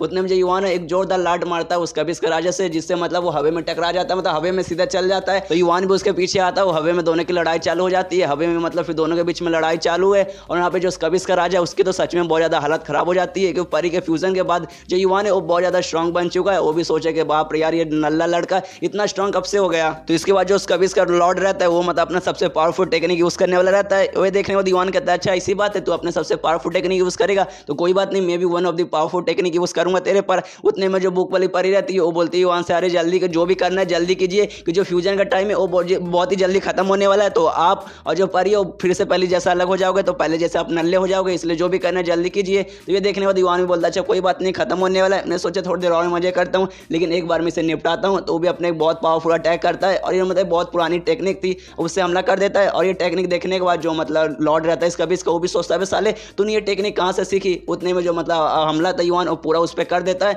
और वो सीधा हमला जाके लगता है इसका भी इसके लॉर्ड पर। और मतलब जिसके बाद बहुत बड़ा ब्लास्ट होता है और उसका भी इसका जो लॉर्ड है वो नीचे जमीन के अंदर टकराता है और बहुत उसे चोट लगती है और उसका भी इसका लॉर्ड वहीं पे बेहोश हो जाता है। और फ्यूजन का टाइम खत्म होने के कारण जो युवान और मोफाई दोनों अलग हो जाते हैं और फिर युवान बेहोश रहता है। तो थोड़ी देर बाद उससे होश भी आ जाता है, तो बाजू में देखता है जो मोफाई है वो खड़ी हुई है और सामने जो उसका भी इसका लॉर्ड था वो भी बेहोश पड़ा हुआ है। तो जो मोफाई है वो युवान को बताती है कि ये मरा नहीं है, अभी फिलहाल के लिए खाली बेहोश हुआ है, मतलब अभी भी ये जिंदा है। तो इसके बाद वो युवान बोलता है कोई बात नहीं, बाद में इसको देखा जाएगा, इसको मारना है या फिर जिंदा रखना है। और वो मोफाई की तारीफ करने लगता है, कहता है अरे मोफाई तुम तो बहुत ज़्यादा कमाल की थी, मतलब यार सच में तुम तो पहले से कमाल की थी, लेकिन जो फ्यूजन टेक्निक है तुम्हारा वो तो और भी बहुत ज़्यादा कमाल का, तुमने तो एकदम आगे लगा दिया था। और मोफाई से कहता देखो तुम्हारी जब रियल दुनिया थी, जब तुम इंसान थी, उस समय तुम्हारा सपना था एक अच्छी से दुनिया बनाने का, एक शांत से अच्छे से जीने का, जो मतलब उस समय पूरा नहीं हो पाया। लेकिन मैं वादा करता हूँ जो अभी की दुनिया है ये दुनिया भी बहुत ज़्यादा अच्छी है, तो मैं वादा करता हूँ कि तुम्हारी उस दुनिया में बनाने में मदद करूंगा जिस दुनिया का तुम सपना देखती थी। और तब जो युवान है उसका मतलब ध्यान परी के सिंगों पे जाता है, तो सिंग पे वो हाथ लगा लेता है, कहते हैं यार तुम्हारा सिंग या तो सच में बहुत ज़्यादा कमाल का, छूने में तो और भी मजा आ रहा है।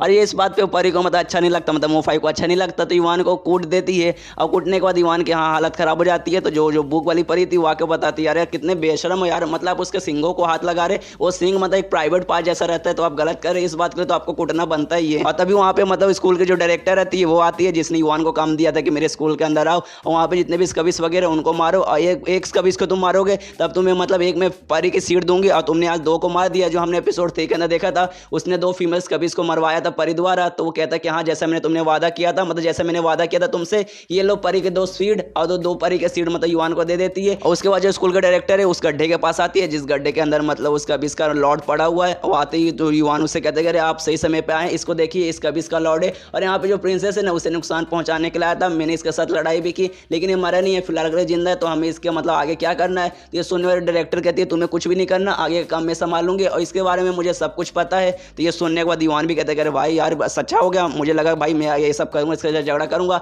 तो मेरे आखिर में कुछ ना कुछ मेरा ही दिक्कत आएगा, लेकिन ये बोल रही है कि मुझे करने की कोई भी जरूरत नहीं है, तो चलो यार फायदा इसी में। तो मोफाई को लेकर वहाँ से निकलने लगता है कि चलो भाई अपना मतलब कुछ काम धंधा नहीं है। लेकिन उसको जाने से पहले वो डायरेक्टर कहती है, देखो आज जो कुछ भी हुआ ना, इसका मतलब अफवाह बाहर नहीं फैलना चाहिए, मतलब एक भी इंफॉर्मेशन बाहर लीक नहीं होना चाहिए। तो ये सुनो दीवान कहते हैं, अरे कुछ नहीं होगा, मतलब टेंशन मत लीजिए, मैं किसी को कुछ भी नहीं बताऊंगा। और मोफाई को लेकर वहाँ से वो निकल जाता है, और ये एपिसोड यहीं पर खत्म हो जाता है। तो मिलते हैं अगले किसी वीडियो में, जब तक के लिए बाय बाय।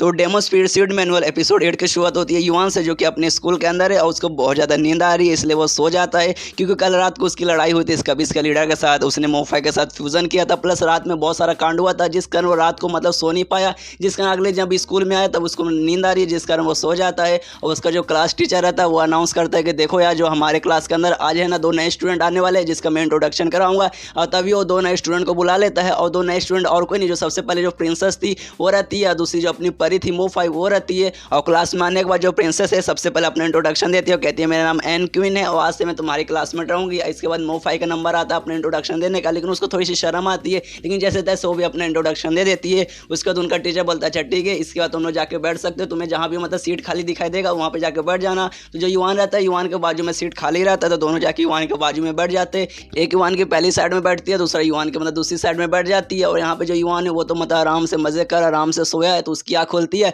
और सबसे पहले बाजू में परी को मोफाई को देख के एकदम चौंक जाता है। फिर दूसरी तरफ देखता है तो दूसरी तरफ प्रिंसेस बैठी है, वो और भी चौंक जाता है। उसको समझ नहीं आ रहा कि भाई अभी अभी मैं सो रहा था, आँख खुली तो बाजू में मतलब प्रिंसेस और परी है, आखिर यहाँ पे चल क्या रहा था। और तभी जो प्रिंसेस है युवान से कहती है, अरे यार कल रात को है ना हमने बहुत अच्छा गेम खेला था, मतलब उसके बाद से तो मतलब मेरी नींदी उड़ गई थी, और तुम भी गेम खेलने के कारण नहीं सो पाए थे, इसलिए तुम सो सकते हो, तुम अभी फिलहाल के लिए आराम करो। इसके बाद जो मोफाई रहती है वो भी वहाँ से बोलती है कि हाँ ये सही बोली है, कल रात को मतलब बहुत ज़्यादा कांड हुआ था, जिस कारण तुम सो नहीं पाए थे, इसलिए तुम अभी के लिए सो सकते हो। और ये बात सुनते जितने क्लास वाले रहते हो हैरान हो जाते हैं, सोचते क्या रात को कल गेम खेले थे, क्या कांड किए थे यार इन्होंने, कल रात को क्या हुआ था कि ये सो नहीं पाया, ये दोनों इतनी सुंदर सी लड़कियां क्या बातें कर रहे यार। और तभी जो प्रिंसेस है वो बोलती कि हाँ कल रात को जो मतलब कांड वगैरह हुआ था ना, उसके बाद से मैं भी नहीं सो पाई थी, इसलिए मैं घर पे जाती आराम से सो गई, लेकिन तुम्हें देखने से ऐसा लग रहा है ना तुम सो नहीं पाए थे, इसलिए फिलहाल के लिए तुम सो जाओ, और बाद में मतलब किसी और दिन हम अपना गेम कंटिन्यू करेंगे। जो सुनने के बाद क्लास वाले तो एकदम उनकी आंखें फट जाती है, सोचते यार क्या बातें कर रहे यार, ये लोग पहले से जानते हैं, पता नहीं इस लड़के ने इन दोनों सुंदर लड़कियों के साथ पता नहीं क्या क्या किया होगा, कौन से गेम के बारे में बात कर रहे हैं।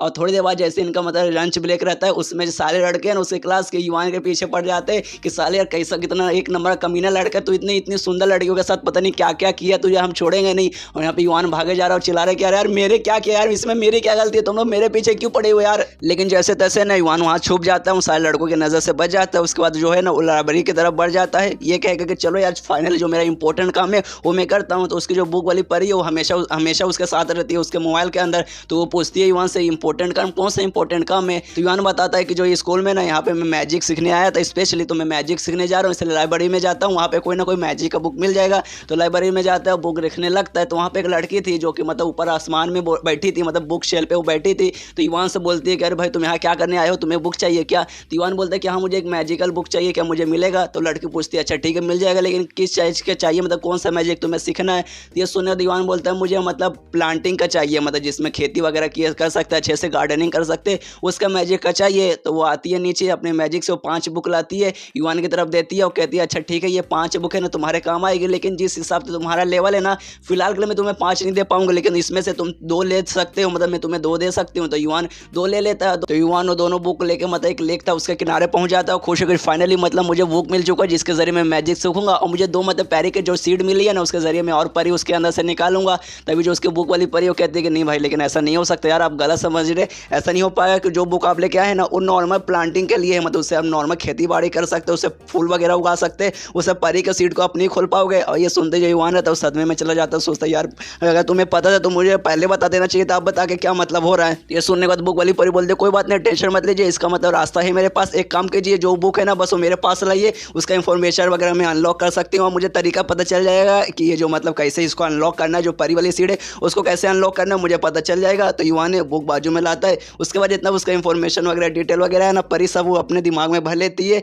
और उसके बाद वो बताती है अगर ठीक है मुझे पता चल चुका है। और इसके वजह युवा ने मतलब सीड अपने हाथ के सामने लेके आगे करता है, जैसे आगे करता है ना उसको पूरा डिटेल वगैरह दिखने लगता है कि ये जो सीड है ये कितने साल से मतलब बंद है और इसको कैसे अनलॉक किया जाएगा। तो उसमें से एक जो सीड है उसमें सबसे पहले ये लिखा था कि कोई एक तालाब में जाओ, तालाब के अंदर है ना लोटस का फूल होना चाहिए और लोटस का फूल ना लेटेस्ट होना चाहिए, मतलब हाल फिलहाल में जो उगा हो उसके अंदर डाल दो, जैसे ही मतलब थोड़े समय बाद फिर उसके अंदर से परी निकल जाएगी। और जो दूसरा सीड था दूसरे सीड में ये लिखा था कि जो चांदनी रात है, चांदनी रात में तुम इसे छोड़ देना, इसमें से मतलब परी निकल जाएगी। तो युवान ऐसे ही करता है, उसके सामने जो तालाब था सबसे पहले उसके अंदर नॉर्मल लोटस के फूल डालता है और अपना थोड़ा सा पावर यूज करके उसमें जो लोटस का फूल पैदा कर देता है और एक सीड को उसके अंदर डाल देता है और दूसरे सीड को ऐसे जमीन पे छोड़ देता है कि चांदनी रात मतलब उसी समय मतलब वो रात चांदनी रात का था और वेट करने लगता है कि हाँ भाई अब होगा कि नहीं होगा। और ऐसा करते करते 3-4 दिन मतलब वेट करता है लेकिन कुछ भी नहीं होता, लेकिन तो भी युवान मतलब हार नहीं मानता और वो इंतजार करते रहता है कि आज नहीं तो कल तो हो ही जाएगा। और तभी कुछ दिन बाद जो मोफ आई है वो भी युवान के पास पहुंचती है और वो भी युवान के साथ फिर इंतजार करने लगती है कि हाँ भाई युवान जब तक इंतजार करता है तब मैं भी इंतजार करती हूँ।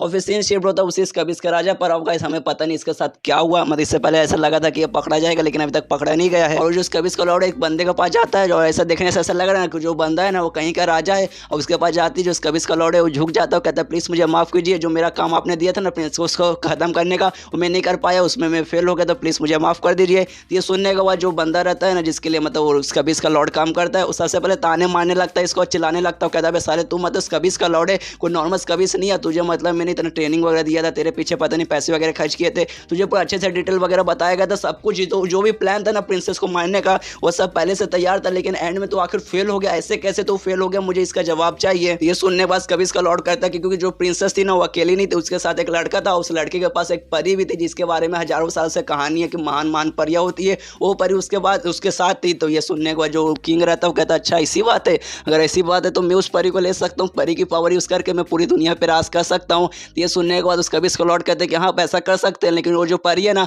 अपने मालिक को पहचानती है तो वो आपका बात तो नहीं सुनेगी। तो ये सुनने का जो किंग कहता है ऐसी बात है, अगर ऐसी बात है तो जाके उसको ओनर को मार दो, मतलब जो उसका मतलब ओनर है उसको जाके मार दो, उसके बाद तो परी मेरी हो जाएगी। और फिर सीन शिफ्ट होता है युवान पे जो कि अभी उस तालाब के पास है और परी का जो सीड है उसके अंदर से परी का निकलने का इंतजार कर रहा है, लेकिन अब 7 दिन हो चुका है अभी तक निकली नहीं है। लेकिन तभी जो तालाब था उसके अंदर से ना अजीब सी लाइट निकलने लगती है, तो युवान के भी आँख खोलता है और देखता है कि भाई चलो फाइनली परी निकलने वाली है। और तभी जो सीड है वो जो मतलब परी का सीड था जो उसने तालाब के अंदर डाला था वो धीरे धीरे निकल के बहुत बड़ा लोटस के फूल में बदल जाता है। और तभी जो लोटस का फूल है पूरा खिलता है, उसमें से एक परी निकलती है, जो देखने का जो युवान है वो बहुत ज़्यादा खुश हो जाता है, कहता है कि चलो यार फाइनली 7 दिन के इंतजार के बाद परी निकली गई। लेकिन वो जो परी हो जैसी बाहर निकलती है वो कहती है कि झूठ, सब कुछ झूठ है, यहाँ पे जो कुछ है सब कुछ झूठ है। और युवान के पास देखते हुए कहते हैं कि साले तू है ना कमीना, मैं तुझे छोड़ूंगी नहीं, मैं तुझे जान से मार डालूंगी। और ये देखने के बाद युवान के फट के हाथ में आ जाती है और कहते हैं कि अरे यार ये परी भी मेरे पीछे पड़ गई, सबसे पहले मोफाई को जब मैंने निकाला था उसके सीट के अंदर से वो भी मेरा जान लेना चाहती थी और ये भी मेरा जान लेना चाहती थी, पता नहीं जिस बंदे ने इसको परी बनाया है उसने आप क्या कर दिया है।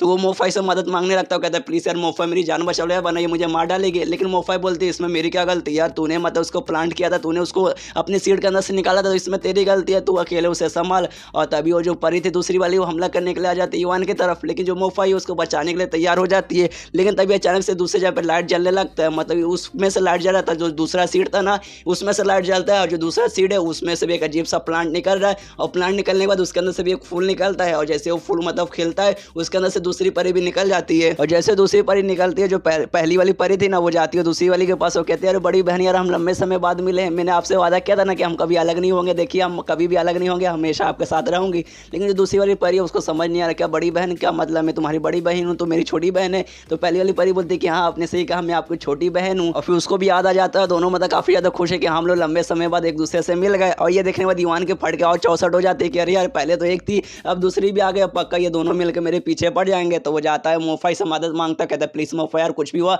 तो प्लीज मुझे जान से बचा लेना। लेकिन जो दूसरी वाली परी है वो युवान को कुछ भी नहीं बोलते, कहते यू मास्टर देखिए हम लंबे समय बाद फाइनली हम मिल ही गए हैं। और अपना स्कर्ट हल्का सा उठा के एकदम क्यूट बनने की कोशिश करती है, जो देखने के बाद मतलब युवान युवान को कुछ भी समझ नहीं आ रहा, कह रहे भाई क्या हो रहा है। इससे पहले जितनी भी परी आती थी वो हमेशा मुझे मारने की कोशिश कर रही थी, लेकिन ये तो मतलब क्यूट बन के मुझे दिखा रही कि देखिए हम लंबे समय बाद वापस मिल चुके हैं। उतने में जो पहली वाली परी थी वो दूसरी वाली के पास जाती है, बोलती करे आप क्या कर रहे यार, ऐसा क्यों कर रहे हैं, ऐसा मत कीजिए। तो दूसरी वाली बताती है कि देखिए मेरे मास्टर है और इन्होंने मुझे कहा था कि जब हम कभी भी मिलेंगे तो प्लीज़ अपना क्यूट बर्ताव करना, मैं वही कर रही हूँ। तो पहली वाली बोलता है अच्छा ऐसी बात है, तो मैं आपकी छोटी बहन हूँ तो मैं भी आपके साथ करूँगी। तो वो भी दोनों बहनें मिलकर वैसे करने लगती है, अपना स्कर्ट हल्का सा उठाती है और जैसे एनिमे गर्ल करते हैं ना कि देखो मैं प्यारी लग रही हूँ कि नहीं, तो ऐसे दोनों करते हैं। युवान से पूछते देखिए हम प्यारी लग रही कि नहीं, और ये देख के युवान के मुंह में भी पानी आ जाता, सोचता रे भैया क्या माल यार, सामने मजा ही आ गया। लेकिन पीछे से मोफा उसको डराती है, कहती है साले ठहर की नजर मले, दूर रख उनसे आंखें। और ये देख के युवान की भी फट जाती है, इसलिए अपने मुंह से पानी वो हटाता है और बुक वाली परी से बोलता है अच्छा ठीक है इन दोनों परी को वापस अपने बुक में भेज दो, मतलब फिलहाल के लिए बाहर रहने में मतलब थोड़ा खतरा है इसलिए वापस भेज दो। तो दोनों परी को वापस बुक में भेज देते हैं और दोनों को भेजने के बाद यहाँ पे जो युवान है वो बहुत ज़्यादा खुश हो, कहते देखो फाइनली मुझे 2 परी और मिल गई। अब पीछे से मोफाई बोलते कि हाँ हाँ 2 परी मतलब 2 मासूम सी परी एक ठरकी के हाथ में लग गई। तो युवान बोलते यार ऐसा क्यों बोल रही यार, मैं तुम्हारा ओनर हूँ, ऐसा थोड़ी ना बोलते यार। इसके वजह युवान है मोफाई से कहते हैं लगता है उस बंदे ने ढेर सारी परी बनाया है, मतलब वही बंदा जिसने तुम्हें धोखा दिया था उसने तुम्हें परी बनाया और साथ ही में ढेर सारी परी बनाया। तो जितने भी परी है उस सबके बारे में पता करूंगा और सबको देखना बाद में रिलीज कर दूंगा उनको, मतलब सच्चाई वगैरह बताकर। उसके बाद सीन शिफ्ट होता अगले दिन और जो मतलब स्कूल के डायरेक्टर थे ना उसने युवान को बुलाया था। तो युवान उसके पास जाता है और युवान जाने के बाद पूछता अच्छा ठीक है आपने मुझे बुलाया था क्या हुआ क्या काम है। तो डायरेक्टर कहती है अच्छा ठीक है तुम आ चुके अब तुम्हें मरना पड़ेगा। और ये चैप्टर यहीं पे खत्म हो जाता है। तो मिलते हैं अगले किसी वीडियो में, जब तक के लिए बाय बाय।